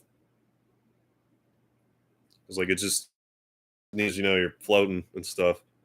Thunder and Storm, I just like their design. Because I mean, there's Titanic Ant, which is Titanic Ant. I'm probably not even going to say them right. Rainy Circle, no, Rainy Circle's the fourth one. Oh my god, I just, literally today, just the Mondo Mole one. Lilliput Steps. Then the Milky Well, then the Rainy Circle, then Magnet Hill. I mean, I find the whole concept of going under, like through the sewers to get to Magnet Hill, just like that's almost like a fourth wall like joke. How it's like, yeah, you see the sanctuary location, and how if you had a ladder, you could just get it. Yeah, we're gonna make you go underneath. But yeah, I think like Rainy Circle, like Lumen Hall's neat, Electrospectre, and Fire Spring with the Carbon Diamond Dog. That's also a neat fight. Which language? If you'd like to learn another language, if so, which one? For the sake of where I live, like I think knowing French would just be helpful, but Japanese, just so I could play more RPGs if I wanted. And I was playing an RPG called Learn Japanese to Survive Hiragana Battle. And like I thought I was like that was going to be the way I could learn Japanese, but then I just kind of stopped playing it. I still think it's a neat idea, but like I would have to start over and like really like put the effort in. And I just don't even feel like I have the time. Or it's not, I don't even really feel like it's necessarily worth the time, I guess I should say, at the moment to do that. Zelda, hey, Lucky Cat Regals. Zelda or Mario? Definitely Mario. I'm definitely been warming up more to Zelda these days. But I still have to go Mario. Brutal Moon, how's it going? Have I ever played the Chrono Trigger or the Chrono visual novel Radical Dreamers for SNES? That game has an unreal atmosphere. Yes, I have. When I did the Chrono Cross remaster, you can actually play the Radical Dreamers in the Chrono Cross remaster. So I actually got to stream it a few months ago. Whenever that is, more than a few months ago now, I guess. That was like back in April. That feels like it was recently, but that was a while ago now. But yeah, I streamed it back then. I see what you're saying. Like the graphics in it, like I know a lot of it was like stop motion, but because it was a visual novel, they could really make the graphics they do show really well. But I thought it was really interesting how they like had random battles in it, but it was a visual novel style and stuff like that. I thought it was really interesting. But yeah, if you're a fan of those games, like it's neat to experience. Like maybe you wouldn't have the attention span to play it yourself, but like I mean, it's a fairly quick watch. Like you could probably watch someone play through it in a couple hours. I forget if it took me one or two streams to get through it, but yeah, I played it. I liked it. Michael Mervin, you good? I am good. Thank you for asking me that because, like, I don't know, like if you saw me like the past month or so, you probably would have noticed I've been kind of like feeling a little burnt out and stuff, but like I've been kind of coming around. Ooh, we got a speedy head. Wild speedy head appears.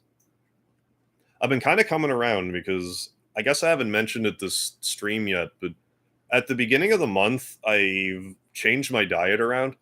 I'm now doing a lazy ketogenic diet, which means like I'm not fastidiously writing down all my numbers. The only thing I'm keeping any track of is trying to limit my sugar intake to under 20 grams a day. Other than that, I'm just trying to eat like, hamburger, chicken, pecans, sour cream, cheese, stuff like that for the most part. I also have like assorted vitamins that are in suspended in liquid, like my vitamin A and vitamin E are suspended in liquid. I take those. I have a vitamin C powder that I mix in water that tastes like vitamin C, which you probably wouldn't like, but I'm weirdly nostalgic for it because I'm a weirdo. But yeah, I guess I've lost a bit of weight, I guess, and well, not I guess, like I know I have, but like lost some weight. I feel more energetic right now, but like I'm gonna try to keep this up till the end of the month. I got some blood work done, so I'm curious to see how that's going to come back. I imagine they're going to be like, look at all that cholesterol. But we're gonna see. But no, after start of the month, I'm gonna think about going back, like easing myself back into having carbs again. If I think I can do it, I'm gonna keep going until the Crisis Core remaster comes out. Because I'm not eating carbs during Christmas. I'm not an insane person. But sometimes I like to just change up my diet anyway because I feel like I'm eating too much of a thing and I need to learn to eat other things, which is good because like I've liked sour cream my whole life, but I never eat it. But now I'm like, oh, sour cream with chicken, just plain boneless, skinless chicken and sour cream on the side. Great. I find it tastes like popcorn sometimes, even like it could just be my imagination, but and I had sour cream with eggs today, and that was really good. So, yeah, just changing up the diet. But yeah, no, I've been feeling a lot better ever since I made these dietary changes. Uh, so yeah, I'm gonna try to go until like mid December and see. Who's my favorite? Who's my favorite? My favorite hero becomes a villain. I don't want to tell you because it's a big spoiler. My favorite one. What's one that I'm not afraid to spoil? Uh, hero becomes a villain.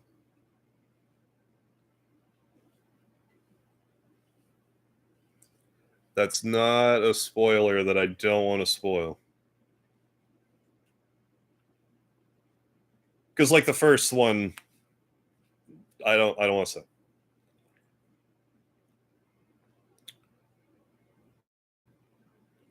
For reasons. Uh,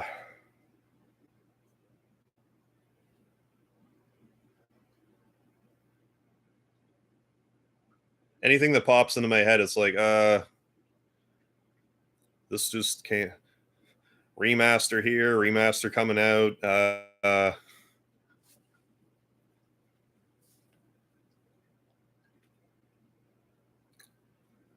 I got to give you an answer. Hero becomes a villain. And Proto Man doesn't count. He never actually was a villain. Sigma count? You never get to play as Sigma as a hero.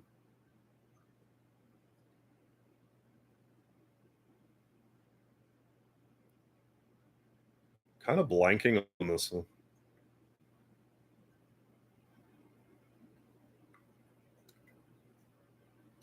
I find it easier, like, to think of like villains that become heroes. It's like easier for me. It's usually if a hero becomes a villain, it's like you bastard. Tanuki Max. Which Mother game is my favorite and why? Mother 2, for sure. It's just the one I grew up. It was the first one in the series. Like, a friend of mine brought the strategy guide to like a day camp we were both going to, and I read through it and I thought it was really interesting because at the time, like every RPG was set in medieval times. It's like, whoa, a game, an RPG set in modern times. That's so cool. And like then I played it and as well, and I thought it was funny and quirky and interesting, and still do. Mother 3 is great. Like, I'm not knocking it. I'm not, but I just find the way that the story is structured, I don't like it as much. The battle system, I would argue, is better. I don't like the way the story is structured. I wish it wasn't chapter based the way it is, or that it was a little less linear some way.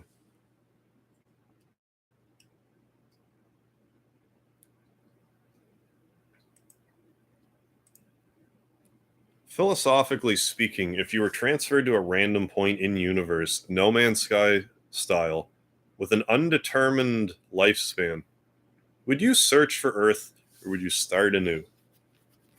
That all depends on where I started. If I started somewhere that was, for all intents and purposes, like more interesting to me than Earth, I would probably just try to stick it out in this new world. If I thought that space travel was possible or that there was even half a chance of me finding Earth again, I might make an attempt. Otherwise, unless I was on a total hellscape, I would probably just try to make do where I was. Oh, Kowloon is still alive and well. Oh. Well, maybe I could visit it then. What's more important, hygiene or sleep? I mean, day to day, I would say sleep, but if you let hygiene go for too long, you can get like infections and stuff. So they're both important. Day to day sleep, long term. I mean, you need both, but you can't neglect your hygiene. You're a linear. Yeah. How'd you know? I mean, you've known me a long time. I guess that's why you know. How's it going, Oops? Could snort sour cream. Yeah, I think I might start. I don't know why I never used to eat it. Anytime I have sour cream, I'm like, this stuff's so good. And now I'm eating it. It's like, I've lived my whole life for this moment. Oh, nice. Tried paralyzing the Mondo Mole. Right on, Lucky Cow. Love my love. Hey, thanks to Dookie Max. I'm just going through the live chat now. Because in case you're just joining, there's like different sections where like live chat, there's top chat. If you click on top chat, it's like top chat, live chat, questions. I was on the questions tab, so anyone that was saying hi there for a minute, that's why I was missing you. So I hate it when I don't say hi to people. I really like to at least say hi and bye, if nothing else. Oh, but later, homeboy. Yeah, lost Tommy. Someone asked me about that before. I just heard about that today. Green Ranger. One point in your life, you nearly sustained yourself. Yeah, you're right. One point in your life, you nearly sustained yourself on spaghetti and popcorn. Yep. Does not surprise me. If I was feeling a little, uh, experimental, I might wiggle in like some alphagetti in there, or like Kraft Dinner, Easy Mac. But yeah, that's like pretty much all I ate. And the other day, I went to the movie theater, and for the first time in my life, I went there and I didn't order popcorn because I'm trying to avoid carbohydrates. It wasn't easy, but I did it. That smell, oh my god. Oh boy, if I was given $1 million right now, what would I spend it on? Without even blinking, I would buy a house, and I would most likely get a new car. Beyond that, not a lot. Like there'd be odds and ends I would want to buy for like my YouTube setup.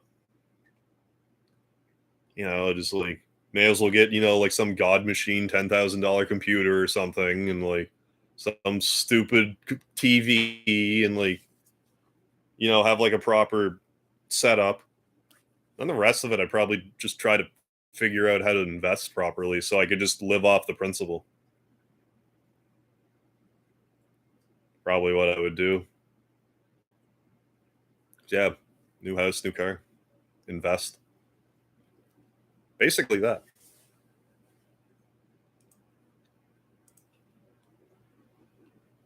Anthony Jordan, how you doing? Hookers and blow. I mean, that goes without saying. It's one of the greatest villains. Oh, Tommy, yeah.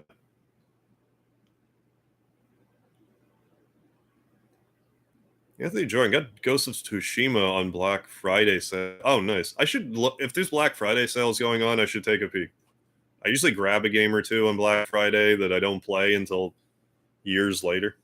But hey, I got Persona 5 one Black Friday. I ended up really liking it. I also got God of War 2018 on Black Friday. Should probably take another look. Loving it, but there's no real balance difficulty. Oh, okay. Either too easy or too hard. Heard it was really good, looked really interesting, but I'm not sure. Oh my goodness, well, I caught up with all the chats and caught up with all the questions. Mostly caught up with the chat. I haven't really looked at the new God of War yet. I haven't looked at any of the footage. I should. Like I assumed it would be similar to 2018, in which case it'd be good. Like it's God of War, like, gotta be good. But I just haven't seen anyone play it yet. I haven't looked at any of the footage. I like Persona 5 for the visuals and gameplay. Oh, you didn't like the writing of it? But I didn't play the other I didn't play the other Persona games, so I don't really have a point of reference, but like I didn't have an issue with the writing in 5. I didn't like one section, but I guess the one section I didn't like they fixed in Royal, so I don't know. Do you write off games on taxes? I think you can. I don't try to write off stuff as much as I probably should, honestly.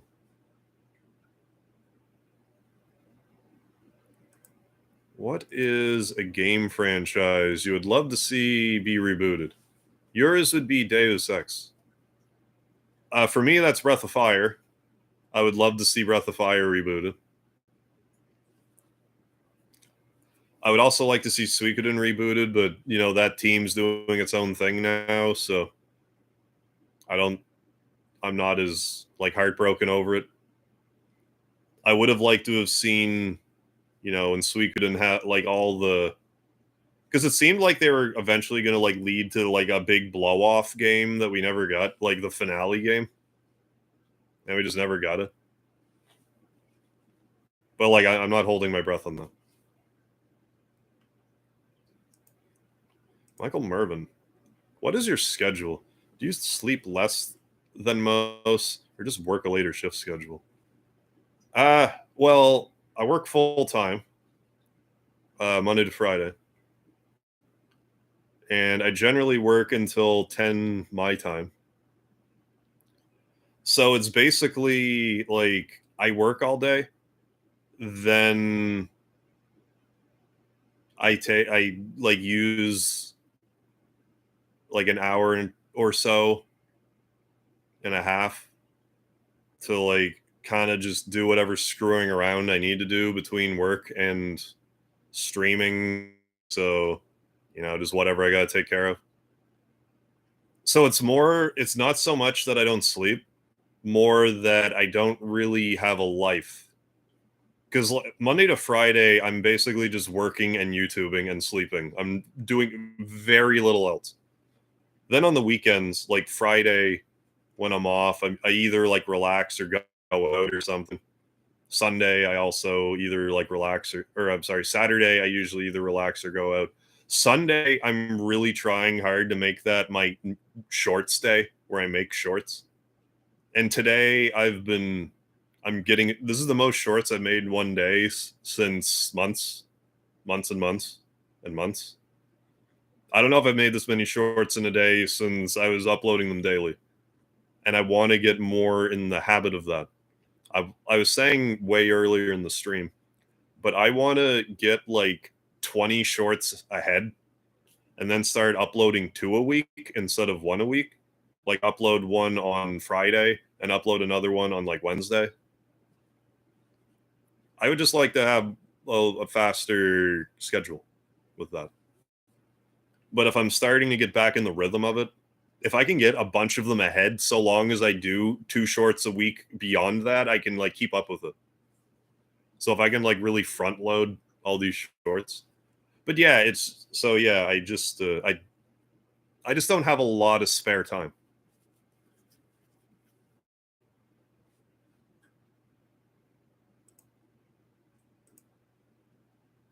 What do I think of Mother 1? People typically talk about Earthbound Mother 3, but I don't hear a lot about Mother 1, which is sad because it's probably my favorite. How I feel about Mother 1 is I find Mother 1 is extremely charming. It's definitely a mother game. I do like it. However, it suffers from a lot of quality of life issues that I have a hard time with these days. Like the too many random battles. Like if they could quality of life, okay, if we could get a remaster of Mother 1, I would honestly prefer to see that before an Earthbound remaster at this point. Cuz if you were to quality of life remaster Mother 1, have it so you can see the enemies on the screen like Mother 2 and Mother 3. So that helps with the random battles. That's a big part of it. Have the random battles go a little more quickly because I find the text scrolling with random battles is like a little too slow. If they could just do those two things, that would go a long way of making that game more palatable for like a modern audience.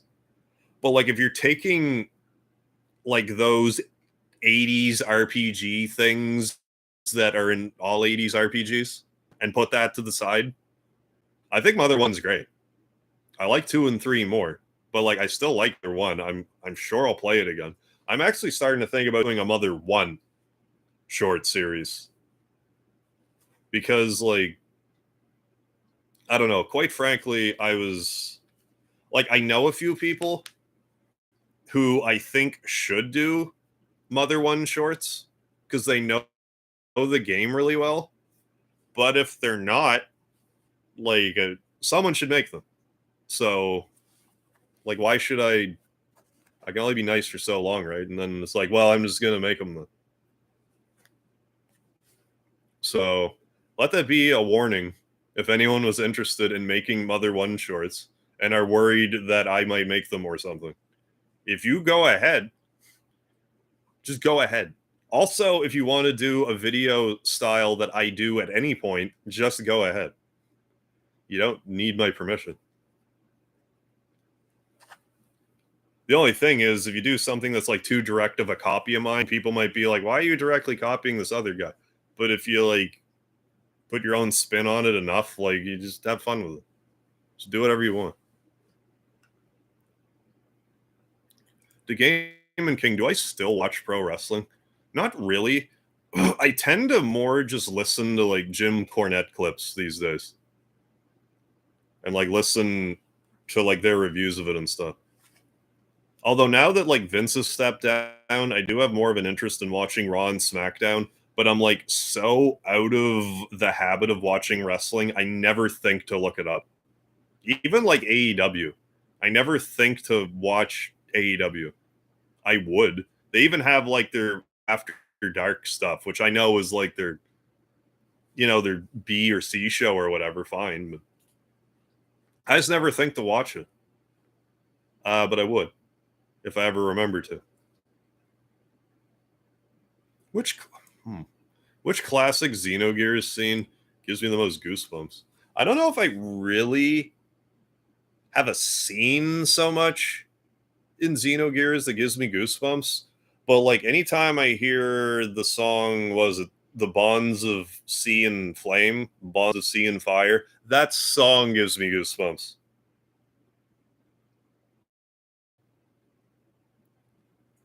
So there's that.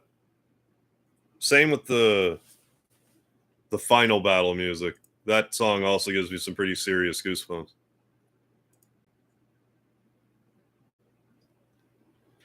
Alan, Marvel or DC? Marvel plus Batman is my answer. Marvel, but Batman.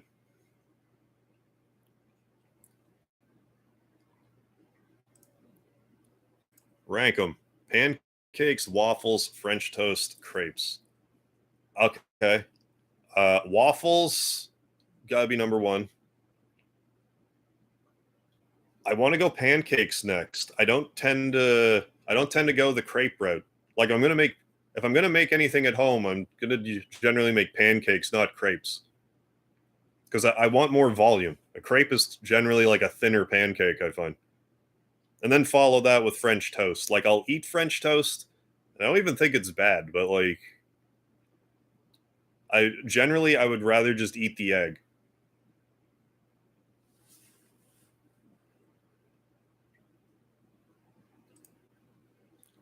Douglas, what? Why not Flash and Plastic Man as well? Are you talking about a Mega Man boss? Or what did I say that you're referencing? I forget. Let me go back to the live chat for a second, see how many more stuff I missed. How's it going, Vile? Mentioned movie theater earlier. What'd you watch? Oh, I actually went to my accompaniment and we went to go see the Wakanda Forever movie. That's all I'll say. Love to see a Spider-Man. Yeah, that'd be great. Spider-Man, Batman crossover. Yeah, DC. Yeah, it's too dark and boring most of the time. Yeah, and I'm just not really in. How dare you make my mother too shorts? How was this? I don't know, something. But yeah, I'm trying out this new Q&A feature file on the YouTube. If it where it's, so there's like top chat. If you click on that, and like live chat, and then there's like a question thing. That's why I'm like not greeting people at the same rate I normally would, because I have to like jump between chats. And if I see something in the question chat, I get hyper focused on the DC characters. Oh, I'm not familiar with Plastic Man. I mean, I'm not against the Flash, but like I'm not super familiar with him.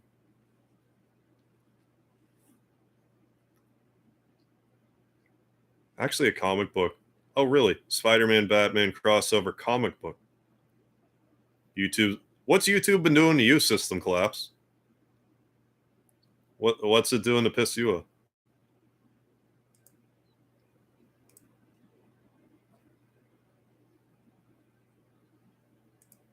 What's been annoying me about YouTube? Well, I mean, like what I've noticed about this Q&A feature, which I think is just as simple as like if it would get uh repaired, is they need to have the super chats show up on the questions page, because there's not like a good place for me to look at super chats as far as I can tell on this I'm streaming directly from YouTube page, because normally I stream through XSplit. Right now I'm just streaming through YouTube, so I can't read that. So like and then it's just also like if there was a way I could pop out multiple chats, then I could at least like maybe I can. Let me try. No, I can't. Um if I was able to pop out multiple chats, I could at least keep an eye on the live chat. Then I would at least know if like a super chat came in or someone needed to be banned or whatever. Oh yeah, Villain 2 Hero. Yeah, Magus is a good one.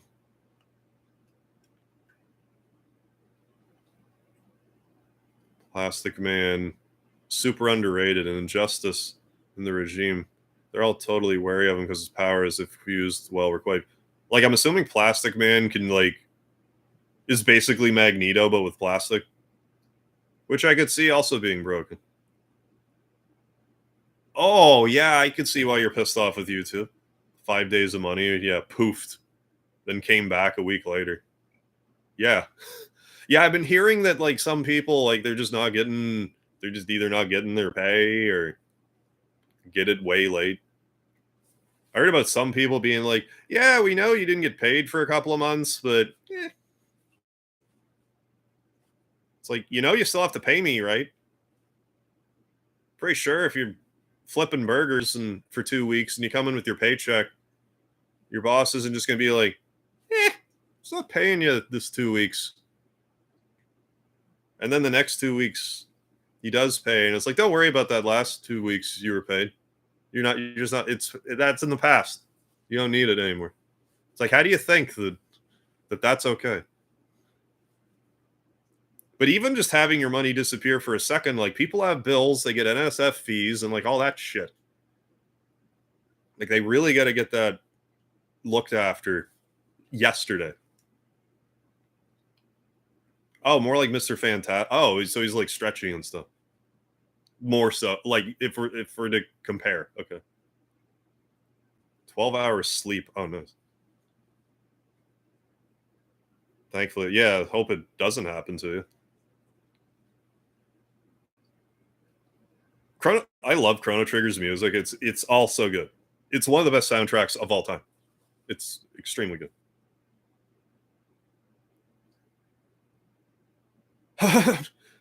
Your cat looks like Alfador. Awesome.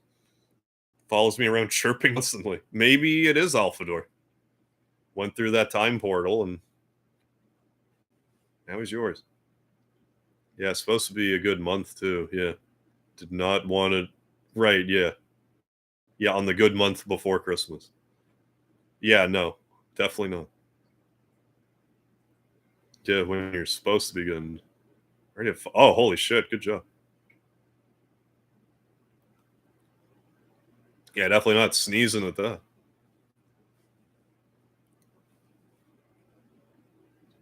Favorite tracks: Secret of the Forest, Undersea Palace, Frog's Theme, and Ruined World. I do love Frog's Theme, like I don't know how else to put it, but like Lavos 2, like the second form Lavos song, that's my favorite boss music in the game. Shala's theme, I also really like. It has such good music, the whole game. DC and Marvel have taken so many liberties with borrowing, oh, air quotes, off of each other's characters. Yeah, they probably just sort of have like understanding with it. 600. Yeah, that'd be a good week. Hell yeah. I can't wait for them to start monetizing shorts. Now, I'm not naive enough to think that I'll get the same amount of money from 1,000 shorts views than I would from like 1,000 video views, but like it's not nothing, whatever it would be. Like right now I'm at like I think 85,000 with the shorts, so I mean we'll see. Christ, it's like if that's not $20 at least, it's money that I wouldn't have had otherwise. But I'm just curious to see how hefty that's going to wind up being. Yeah, never really went into shorts. Gave it to me super early. Never really did. Should have. Yeah, like I just, I was lucky with the. That was a lot more than 20. Yeah, I would think so too. But like, I don't know. It's just shorts monetization is hilariously bad, but I think it's getting better. But yeah, I just kind of got lucky with that because I found out about them in what was it, October 2020, and I'm like, oh, I need to immediately do this then because like, okay, new feature coming out. I found out about it super early. That's a bit like that's one thing about YouTube. Like this goes for everybody. Like even if you're like not talented or skilled at anything, sometimes you just need to be first. So like I kind of just got my hands dirty with shorts super early on, and like I always like to kind of like tinker with my setups anyway. So I'm like, okay, well, I'll just start doing like vertical stuff. So got it in on that early, and then I had that one Undertale short blow up, and 6,000 subscribers came from that alone. And now, like, my Earthbound ones have really started to pick up steam, so happy about that. Really hoping to get my Suikoden shorts. Well, I'm not. I'm going to, because like I think when Suikoden 1 and 2 HD remaster comes out, obviously there's going to be some more interest in the game.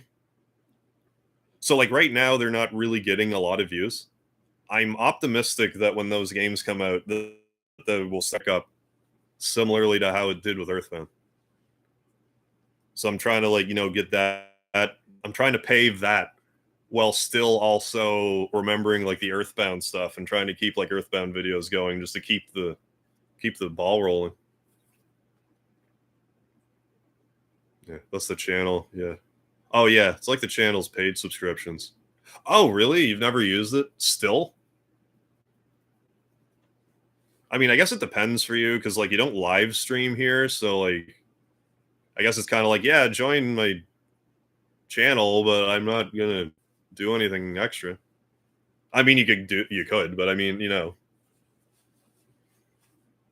like if you're not, it's just kind of like a weird thing to be like, join my channel and get no. I mean, you can make emojis and stuff, but yeah, it's there if you ever want to.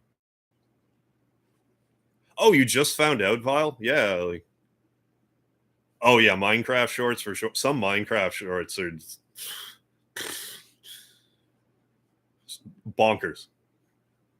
Like even for Minecraft,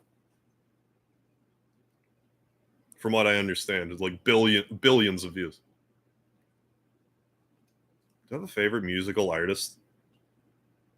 Ah, I've been looking at the questions and been missing them. Favorite music artist? I mean, I'm definitely a big Depeche Mode fan. I don't know if they're like at the top of my list now or not really. Like they're up there for sure. But I mean, like I said, I like my Rammstein. I like my Dream Theater. They're the big ones.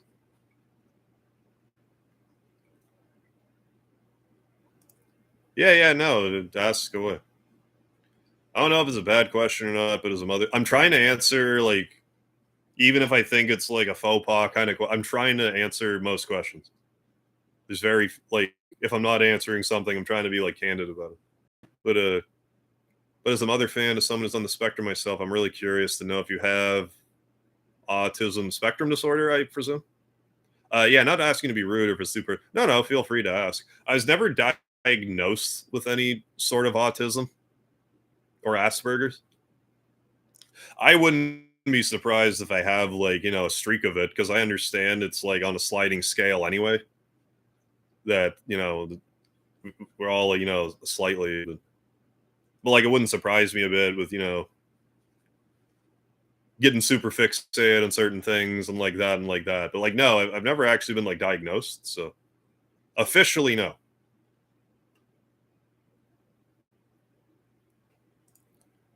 The Gaming King. How do you keep streaming days on end? Tried a couple of times. I never have enough energy after the first month. Keep up the good work.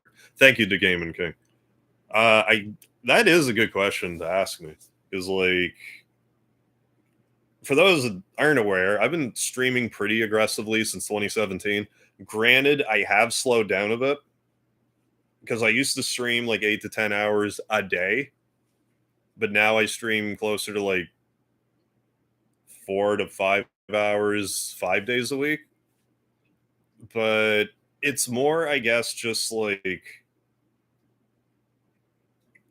well, like, I do really enjoy streaming. I really do. And like, I have a fixed schedule with my work. Because, like, back when I worked shift work, there'd be like mornings, evenings, overnights. And I'm working this weekend, then I'm working overnight weekend, and then I'm working the next afternoon. And like that kind of schedule, I could never upload at this rate if I was working shift work. But having like a steady schedule, it makes it a lot easier to keep it up. But like between that and like I am also like heavily motivated by the fact that like I have like channel members. Like right now, or at least the last time I checked, as of this recording, I have approximately 38 channel members, and thank you all for member. But knowing that people are uploading, or like I mean, that are paying me monthly, that really like helps motivate me to stream at least my 5 days a week and stuff. And if I'm otherwise taking a week off or whatever, like keep you posted and whatnot. But like that really motivates me knowing you guys will be here. That motivates me. And like ultimately, I would like to make this like my main breadwinner. Like it's always like I'd like to quit, like to completely quit my day job and go full into YouTube. I think more realistically, if I could just swap the position where it's like, okay, YouTube's my main money, but then I can just do something else part time where it's, where I'm just trying to have fun and learn a skill or something. Like, oh, I'm bored. I'm going to go sling coffee for a month because I want to. Oh, now I'm going to go like try and like learn a trade on the job. Like, I would like to do like stuff like that to try to like fill in the gaps where YouTube's like the main thing. But like, I mean, we're slowly but surely working towards that. Depending how the shorts monetization structure works, it'll get me that much closer. So I just don't feel like I'm actually like built for normal work, and I think this is like my most reasonable like next logical step. So that's why I like keep at it, and I like do the shorts now and stuff too. So and now I've been like I just figured out I could stream on TikTok, so I'm playing around with that too. Because I gotta try to look at other avenues. I need to figure out a way to even look for a sponsor. I don't know if anyone would want to at this point, but like I feel like there's got to be someone I could find to sponsor me, but like I honestly have no fucking clue how to do it. I admit it. I don't know how. I see other people do it. I try to Google it. I don't understand. So until I figure that out, I guess I just got to email companies and be like, "Here are my stats. Please give me stuff." But yeah. Well, Hardman, I heard Wakanda. How was Wakanda Forever? I heard it was a mess. Went out of my way to ban anything Disney along with Marvel and Lucasfilm. Except Spider Man, yes, and Sony makes movies for it. It was like I don't have any like loyalty towards like Black Panther or anything. So like taking the movie and like putting it in a vacuum, it's like okay, it's your standard Marvel movie. There's cool special effects. There's cool fight scenes, but like there's other issues that like I wouldn't know about because I guess there's like a character in the movie that's like extremely powerful that people didn't appreciate like getting beat up the way they did, and like that's completely lost on me. But like I don't know. I just thought it was like a standard Marvel movie. Like it wasn't like I wasn't particularly enthralled by it, but fight scenes are fine, graphics are fine.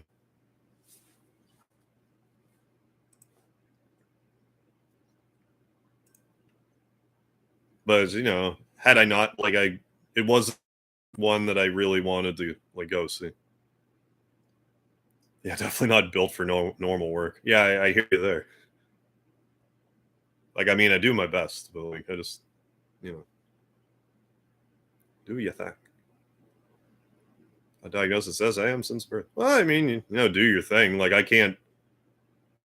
I mean, for what it's worth, I can't tell just from our interactions. So,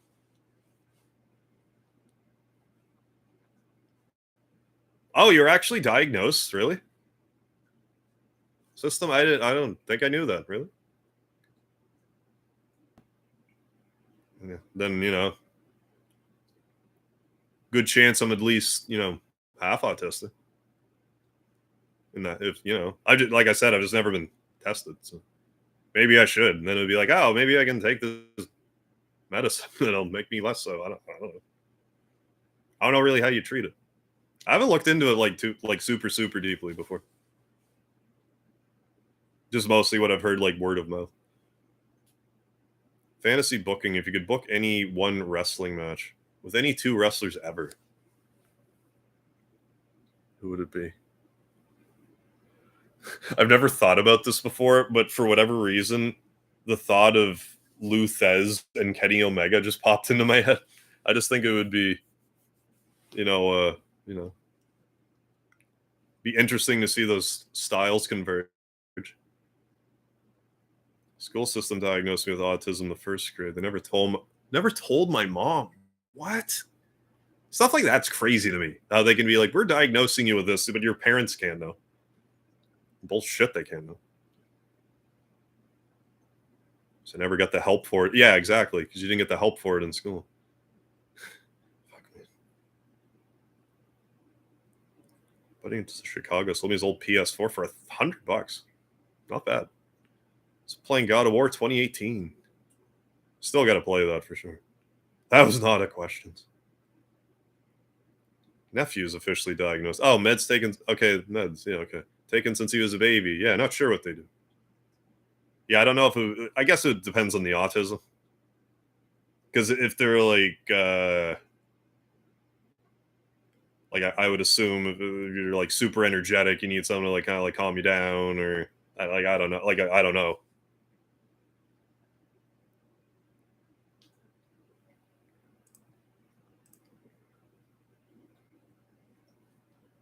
Oh, okay, yeah, that makes sense. If it's like, is it hereditary? Like it must, like I would assume it must be like hereditary somewhat. Like again, like I don't know.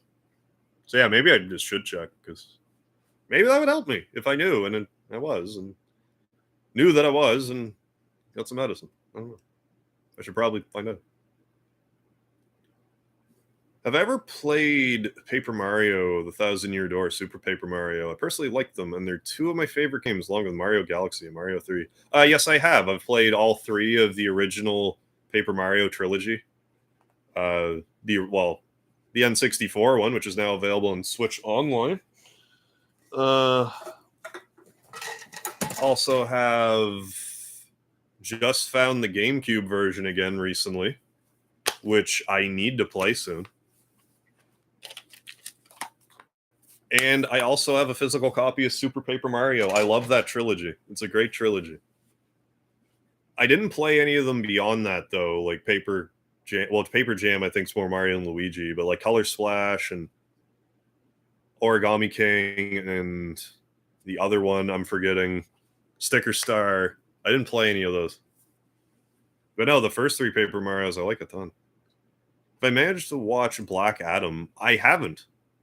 I was entertained. Black Adam. What is that again?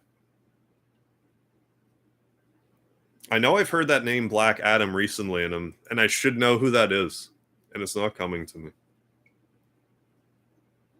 How you doing, Juan Sebastian? Yeah, hot damn, Thousand Year Door. Not soon enough.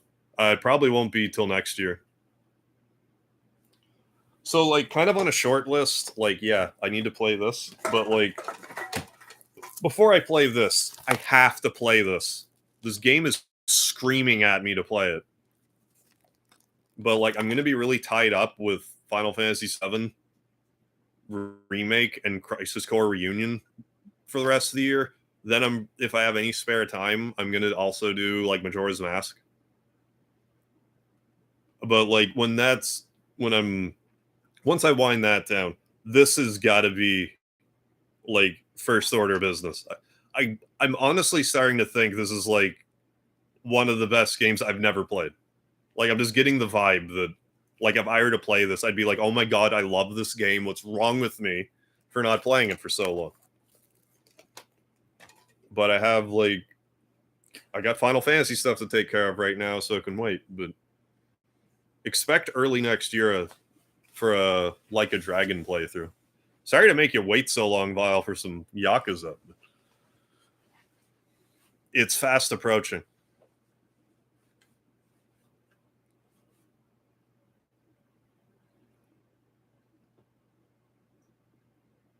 Oh, it's The Rock. Oh no, that's why I would have heard of him then. But yeah, no, I haven't seen it. Oh, Shazam's enemy. Oh, it became an anti-hero. Oh, Like a Dragon is so good. Okay. You will like it.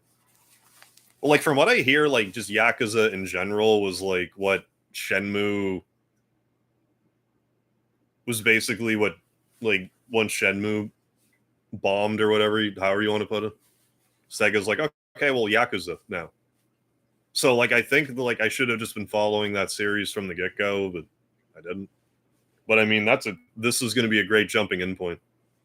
Because I have, like, what, like, 4 or 5 of the other ones? I might just go on a bender with them, for that matter. Yeah, Yakuza is basically the spiritual successor to Shenmue. Yeah, please play the Yakuza games. Yeah, those will be, those are fast approaching. I heard that Like a Dragon has Dragon Quest references in it. Yeah, I was gonna say, like, I thought I heard that like one of the characters in it was like legitimately a big Dragon Quest fan. And if it takes place in Japan, like that makes perfect sense anyway, because it's Dragon Quest is absurdly huge over there. Like a Dragon, just so yeah, lolsy and cheesy though. Yeah, like the one actually what sold me on Like a Dragon was base I saw that game's version of the Bahamut Zero summon from Final Fantasy VII. I saw Yakuza Like a Dragon's version of that, and I thought it was so funny. And it's like I need to play this game. This is definitely up my alley.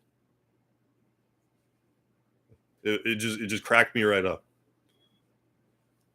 It's like okay, it's this kind of like over the top ridiculousness that I need in my life. Yeah, yeah, exactly. Shenmue walks so Yakuza could run. I still need to watch the last 3 episodes of the Shenmue anime, and then I need to cancel my Crunchyroll subscription because I'm not watching it. I still want to see Shenmue finished. Maybe I need to play all the Yakuza games first, then we'll get another Shenmue game. I'll just say that because it will give me time to focus on something else. But I love how cheesy Shenmue is. System collapse knows. I've been saying for years, like I'm not convinced I would have liked Shenmue as much if it wasn't for the voice acting. If Shenmue had good voice acting, I don't know if I would have liked it. Not to the level I do. It's just so memeable and quotable and so corny. Yeah, Vile, I forget which ones, but you definitely gave me a ton of them. They're like in a pile, but they're like behind my guitar right now, so I can't see them. But I know I have Judgment and I Zero and few others. I forget off the top of my head, but a good chunk of them that we can get going. How you doing, Gamer Boy? Didn't look at the thumbnail too hard. Thought you hit a little firework inside. No, I'm not that. I'm not like that other person that did. Yeah, voice acting was great. Yeah, yeah. The game itself is so slow. Yeah, the first one in particular. The second one you could kind of like speed up time if I remember correctly. But yeah, the first one there's a lot of instances where like meet me here at 9 o'clock. Okay, we'll wait till tomorrow, and that's like, oh, okay. Guess I'll just let's get sweaty in the parking lot and train my mud kick or whatever. Hey, how you doing, Anthony? I've been streaming for a lot longer than I planned to be. Almost 3 hours now. Oh, seriously? Mark Hamill's in Yakuza 1? I had no idea. Mark Hamill's quite an accomplished, like, cartoon voice actor. I didn't realize, like, the full scope, like, how much stuff he did.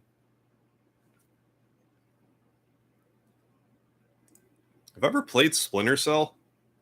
Yeah, I don't know if I did. I've watched Splinter Cell. I even referenced Splinter Cell, like, kind of recently. But I think it's because in the Yuffie DLC for 7 Remake, someone mentioned a Splinter Cell. So I was like, Splinter Cell? Sam Fisher. But no, I'm familiar with it, but I've never played it. I've watched it, though. FF Tactics predecessor. Yeah, Tactics Over Ogre Remaster just released. Story has 3 paths, neutral, good, and bad. You can actually go back to change paths during gameplay. Uh oh, how long are you streaming? I was about to walk Da Vinci and hate returning to streams that already ended, hearing a past stream in the background. Like, I didn't plan on really streaming much longer. I'll probably stream for like another 10 minutes and then log off. Because I do still want to try to get some footage, some Suikoden footage recorded. Because I think I could still get a couple videos done tonight. I could probably get 2 more done. Because 3 more. Because I realized that I went past one area in the game that I wanted to show off, but I have a save state, so it's not a big deal. Two cases of that, actually. And there's one I think I might be able to like kind of rush to. So I kind of want to do that. So yeah, we'll say the stream will go for about another 10 minutes.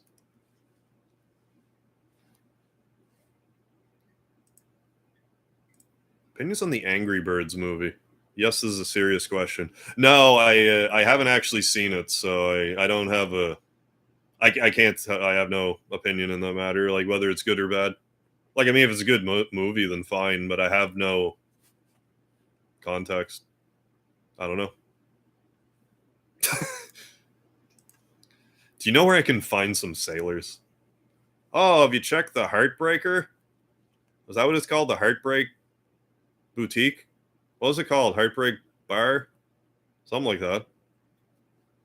Electronics Boutique? I don't know. Maybe I should get another.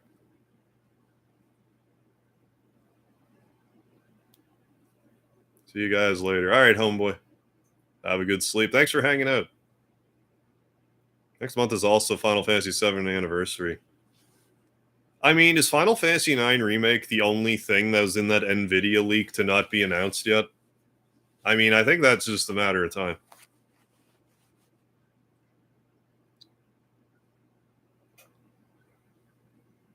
In the morning. Like, normally I would stream till like 4 in the morning. That's usually, like, these days, I should say. That's kind of like my soft cutoff time. I generally aim to be like, okay, I'm going to start streaming at 11:30 my time, end at 4 my time. But, you know, sometimes I'll stream a little later, sometimes I'll end a little earlier. But usually 4 my time, that's when I'm like, okay, I gotta start wrapping things up. Because then if I can, like, actually wrap things up with a nice little bow at 4, it usually take, like, maybe about an hour to wind down. Then I can still get, like, 7 hours of sleep. Like, I can function okay on that much sleep.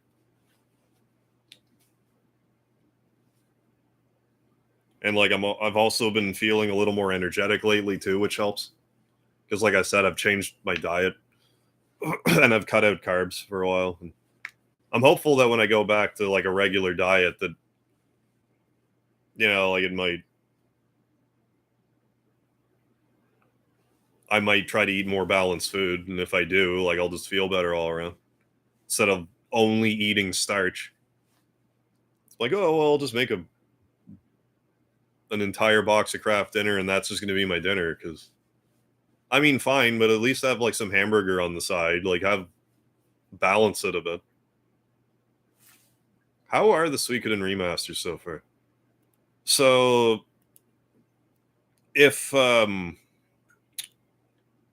Suikoden remasters aren't out yet, but like if you're watching my YouTube shorts on Suikoden and you're noticing the graphics are better, I've been playing it on Duck Station and I have it in like 5 times like graphical improvement or something, and it looks so much better. So I've heard about Duck Station and all that, and like I finally used it and it's like, oh my god, like looking at Suikoden normal, like not remasters, it's actually pretty blurry now, and I didn't realize like how blurry it just is naturally. But if you clean it up with Duck Station, it looks nice. So but yeah, the Suikoden remasters are going to be out sometime in 2023. Probably the day before Eiyuden Chronicles Hogan's 100 Heroes comes out. It's actually 100 Heroes, but we started making the joke that it's Hogan's Heroes because there's a guy named Hogan in Eiyuden Chronicles Rising. So now I just call the game Hogan's 100 Heroes.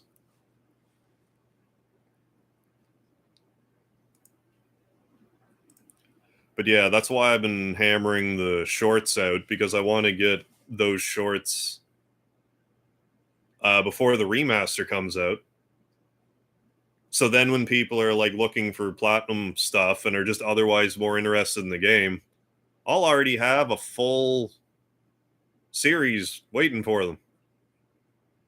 Not all of it is relevant to the game. Like I said, there's one I did today that I'm actually like kind of excited about because it's completely stupid, has nothing to do with anything, serves no purpose in the game. But I think a random person would have way more of a chance of watching this video. But that's all I'm going to say. That's my teasing. Yeah, no worries, Scott. I haven't gotten recommended your new shorts lately. Yeah, that's just YouTube being YouTube. Yeah, I have to try the remasters. Yeah, like since they're making it so easy for you, might as well. Like, I love Suikoden 2. That's like honestly one of my favorite RPGs ever. It's probably top 5. Seriously, like I love that game. I would put it over Breath of Fire too, and I love that. I love Breath of Fire. Breath of Fire 2, I love to death, despite its flaws. I think Suikoden 2 edges it out. In my mind, anyways. But yeah, just that they have 1 and 2 bundled together is great. I think those games are kind of meant to be played together. They're not terribly long anyway. The first Suikoden is like under 20 hours. And you don't even have to like really hurry. Like get all the characters and everything, like 20-hour playthrough. The next game's a little longer. Take you anywhere from like 30 to 40, but not overly long. Unrelated, replaying Banjo-Kazooie. Oh yeah, Clanker. Well, if you don't know what Clanker's up to, you can be extremely unsettling. Anyway, wish we got a. Yeah, I agree, Vile, but they're probably gonna. Thanks for the content. Yeah, have a good one, Michael Mervin. Thanks for stopping in. But yeah, they should just bundle them all together. But I imagine what they'll do is if like 1 and 2 actually sells well, I would have to assume they would do a separate bundle of like 3, 4, 5. If not with tactics as well. I love Suikoden 3 as well. Suikoden 3 is like the one I've played the least, actually. It's the only one I've only played through once. I've played through Suikoden 4 even twice, maybe even 3 times. I forget. At least twice. Did I play? Maybe I didn't play through Suikoden 5 twice either. I think when I got to the end of Suikoden 5, I found like 50 of the Stars of Destiny, like an absurdly low number, and I was just like, okay, all right. But yeah, I gotta play 3 again and play them all. Like I like them all. I just like 2 the best. Flaws. You must be confused. Have you taken your Vpitin today? That must be my problem. I didn't take my Vpitin. Next time I go out, I need to use a Marble 3. Tactics is technically both a sequel and prequel to Suikoden 4. I'm pretty sure like the first battle or 2 take place before Suikoden 4, but like the rest of the game takes place like after it. It's been so long. It's been, oh my god, 2010? No, it would have been earlier than that. 2008? 7? Maybe actually 2007 was the last time I played it. Tactics. Been a while.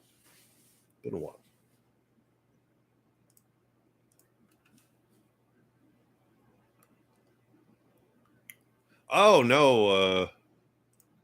Well, I'll answer in order here. My favorite Mario character, and why is it Luigi?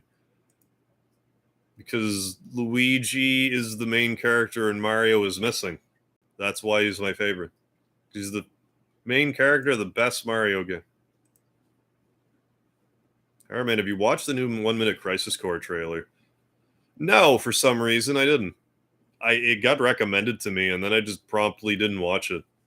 Did it? Is there like stuff in it that I really like? I mean, I should just watch it. But I guess they're making it clear that it is going to be like what they did with Final Fantasy VII Remaster. Like it's not like they're going to just change stuff around. Like it's not like a prettier port of Crisis Core. Has it been almost 2 years now? I mean, time's flying. It's always wild to me when people. It's like when we start approaching anniversaries for like watching and stuff. That's awesome. Yeah. It was a Quiplash stream even. Yeah, that January. I haven't done a Quiplash in a while either. I should maybe do one of those just for change of pace. Just for the hell of it. Yeah, epic anniversary. Hell yeah. Oh, the trailer compares the differences between the new and PSP versions. I need to look at that. Yeah, I suppose we're 3 hours in. I didn't expect to. Oh, I got another question here. Do I like board games? Yeah, I do like board games. I just, I'm generally just here on my own, so I don't play them a lot. But I used to do like board game night stuff, with a few different crews. But yeah, I like whatever. I play most any board game. All the classics, but on top of that, newer stuff like Settlers of Catan, Munchkin, if that counts. It's kind of like a card game. Scott, favorite shaman fused character in Breath of Fire 2.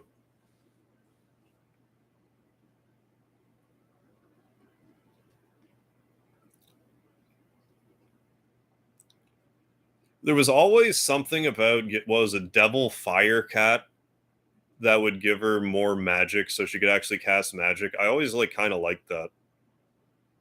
But now, since like the last time I played through it, Nina has a summon. I forget if it's Holy and Wind. But it gives her an ability that makes it so the enemies run from you. So you don't have to worry about random battles the same way. So it makes the final dungeon a lot more palatable if you use Nina and just make all the enemies run away. Or most of them. So yeah, I think that might be my favorite one now. Yeah, no, thanks for hanging out with me for 3 hours and just chatting. Oh, that is the Wind Holy. I'm impressed you remember that. Or maybe, it's also, I guess, like with Nina, like, it would make the most sense. Like, Wind something. Devil Cat, yeah, but that's, locked in, yeah. Angelic Queen Nina is wonderful, though. I just didn't realize you could do that. Or I had forgotten that you could do that. Had I remembered, I would have been abusing it, like, the entire time. Because, like I said, I love Breath of Fire too, but oh my god, the random battles are insufferable. And it's extra frustrating because they had the perfect solution for it in Breath of Fire 1 with the Marble Threes, where you could just avoid battles super ahead of its time. And then they're like, no, we have to change this. No, don't break the game. Play it. I guess I forgot that you played a ton of it too. Like, it wasn't just me, because like, yeah, you're the one that got me into it to begin with. Anyway. Because I remember when you rented Breath of Fire 1 for the first time. Like, I just something about the atmosphere in Breath of Fire 1 in particular, like I found captivating. Even to this day, there's just like Breath of Fire 1, while it's like it plays stuff like it's very like simple in a lot of ways, but it also does like it does a lot of neat stuff that like other games don't do. Yeah. One of the first RPGs, yeah, that felt open. Yeah, I never really I just kind of forgot about that. I guess it's been so long. It all just kind of melds together. But yeah, like even when I was doing like I was doing short videos on Breath of Fire 2 for like 2 months. And I actually wasn't tired of it by the time I was done, if you can believe it. Which isn't usually the case. Like even with like the Earthbound like Mother 3 and stuff, it's kind of like, okay, we're gonna, well, part of that was like, okay, grinding for the rare weapons in Earthbound. Brr. I think that was part of it. Like Breath of Fire also has that, but I also got really lucky a few times. Like the one video I made about getting the Meow stash, the Meow staff in the final dungeon. Like that video, I like recorded it in reverse, kind of, because I'm just like, okay, well, I'm just gonna start grinding for it. But I'm pretty sure my first try I got it. If it wasn't my first try, it was my second try, and I couldn't believe it.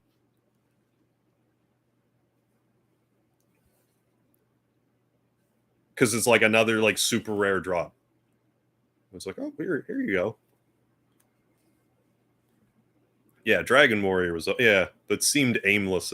Oh, so you mean like how Breath of Fire 2 it felt open, but like not so aimless. Like it generally had a bit more direction. I do remember with Breath of Fire 2 though, like once you get the whale, or rather once you get Spar, more so when you get Spar, it gets a little, not necessarily aimless, but like so off the beaten path that's like a little humorous. Because like you get Spar, then it's like, okay, talk to the Deku tree or whatever you want to call him, like the Great Wise tree, because you need to blow the fog away that's like south from there. But before you do that, you have to get the Dream Pillow from Tunlin. So you go to Tunlin, and you can't go there because you don't have the flute. So you have to go to Highland and do a whole thing with Sten to get the famous flute. Then you go back to Tunlin, and then you need to the queen's super fat now, so you need to go find this guy who's a mushroom specialist, get him, bring him back, then go back to his island, climb his mushroom island to get the correct mushroom, and if you don't, you have to climb the place again. Then when you do that, you have to go inside the queen and fight fat monsters. Just you fight little fucking fats until they're all dead, till you fight all the fats. Then once you do that, then you get the Dream Pillow. Then you have to do that whole part inside the tree's mind. And then sometime after that, they tell you, oh, you have to go to this tower that you could have found 15 hours ago and talk to the wind shaman to make the fog blow away. It's just like you generally know what to do. It's just like you get so sidetracked from the main thing you're trying to do. How's it going, Cody? Marinero, how you doing as well? Playing Mother 2 Oblivion, what's happening? When playing Mother 2 Deluxe, I didn't encounter the eagle near Saturn Valley. Did you fight Belch yet? They don't appear until after you beat, I think, Master Belch. I don't think you have to beat the Trillionage Sprout. But after you beat Master Belch, they should start appearing. Like when you leave Saturn Valley, you should see them. If you didn't see them, I think you were just unlucky.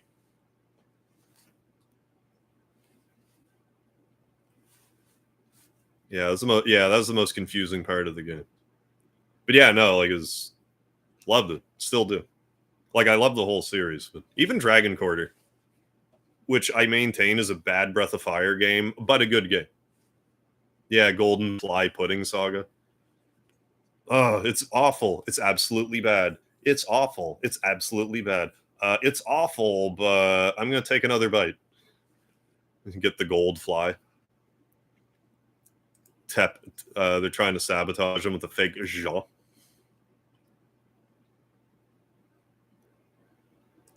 I'm going back to the questions. All right. Sorry, I meant to ask you. Oh, tabletop games. Yeah, I've also had genuine arguments with friends and family playing Munchkin. But like tabletop, like if you mean like D&D, like I've tried to play D&D a few times. Like I was kind of trying to do like a D&D thing with my viewers here, but like I just don't think I was like pushy enough about it. I think if I was like really beating it over people's heads to be like, we're gonna make some characters, we're gonna do it this day, be there. It would probably like I think I just need to be a little more insistent about it because like I wouldn't mind doing that sometime, just random like D&D thing with viewers. We were talking about it a few months back. There's even a channel in the Discord now about it. Yeah, Vile. I actually like I was all hyped up to play the Cowabunga collection, and then I like took some time off. I think I took that week off, and it came out during my week off, and I just never played it. Yeah, hoping for a sale towards a physical one. Oh, Shredder's Revenge, and oh, a Near Replicant. I should definitely look for a Black Friday sale of Cowabunga collection. I should at least have it. I should still play it, but like I don't know. Oh, Tanuki Max, where can you play Mother 2 Deluxe? The best place to start with that is if you go to starmen.net and make your way to the PK Hack forum. From there, if you go to the Mother 2 Deluxe thread, the first comment, Messianics comment, it should have an attachment that's the patch for the game. And I did a video about how you patch it to like you need an Earthbound ROM. Then you need EB patcher and the patch. But if you have those three things and you follow the instructions in my video, you should be able to play it like pretty quickly. But you gotta play it on computer or whatever. Am I gonna get the Mega Man Network Legacy Collection? I'll probably grab it. But only play like one of them. Because I don't know if I have it in me to play 6 Mega Man Battle Network games. Like, especially not in a row. Oh, which version of Mother 2 Deluxe had the Eagles? The most current one. 2.0. Most current build. The one that has the Your Sanctuary locations that improve. I will tell you, if you get the patch or the ROM off of... There's a site where they have like a game. I'm pretty sure there's a site that has like the old version of the game. That's like just the ROM of it. And that wouldn't be what you want. It'd be the old one. But like, I don't know if that's it or not. Oh, if you did encounter the scorpion-looking things, then yeah, they were there. I guess you just got unlucky. But yeah, just on the way to and from Saturn, or in Grapefruit Falls, I guess, is where they come up. What color would make that, if not gold? Fly pudding? I don't know. A lot for a pillow, huh? Yeah, Earthbound just has a huge... Oh, yeah, just missed problem for me. Yeah, give it a try. I think I'm going to head off. It's nice talking to you live. Can't wait to see more videos in the future. Yeah, hell yeah, Tanuki Max. Thanks for stopping in. Like I said, I stream 5 days a week, so feel free to pop in anytime. Otherwise, I'll see you around.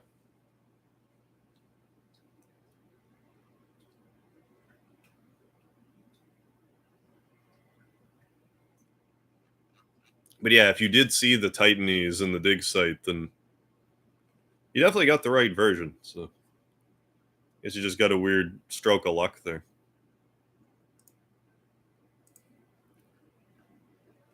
But yeah, I'm gonna wrap this up now. But I do want to thank you all for just sitting here chatting with me for like 3.5 hours.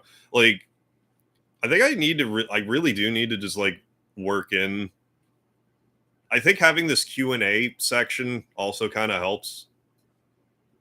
Or maybe it was just the whole thing where we got to do like a Q&A in general. But yeah, I'm likely going to be on again tomorrow to do 7 remaster, finish off the Yuffie DLC, and I'm going to see if I can't get some more shorts done tonight. So thanks again. Don't forget the lard, and I'll see you next time.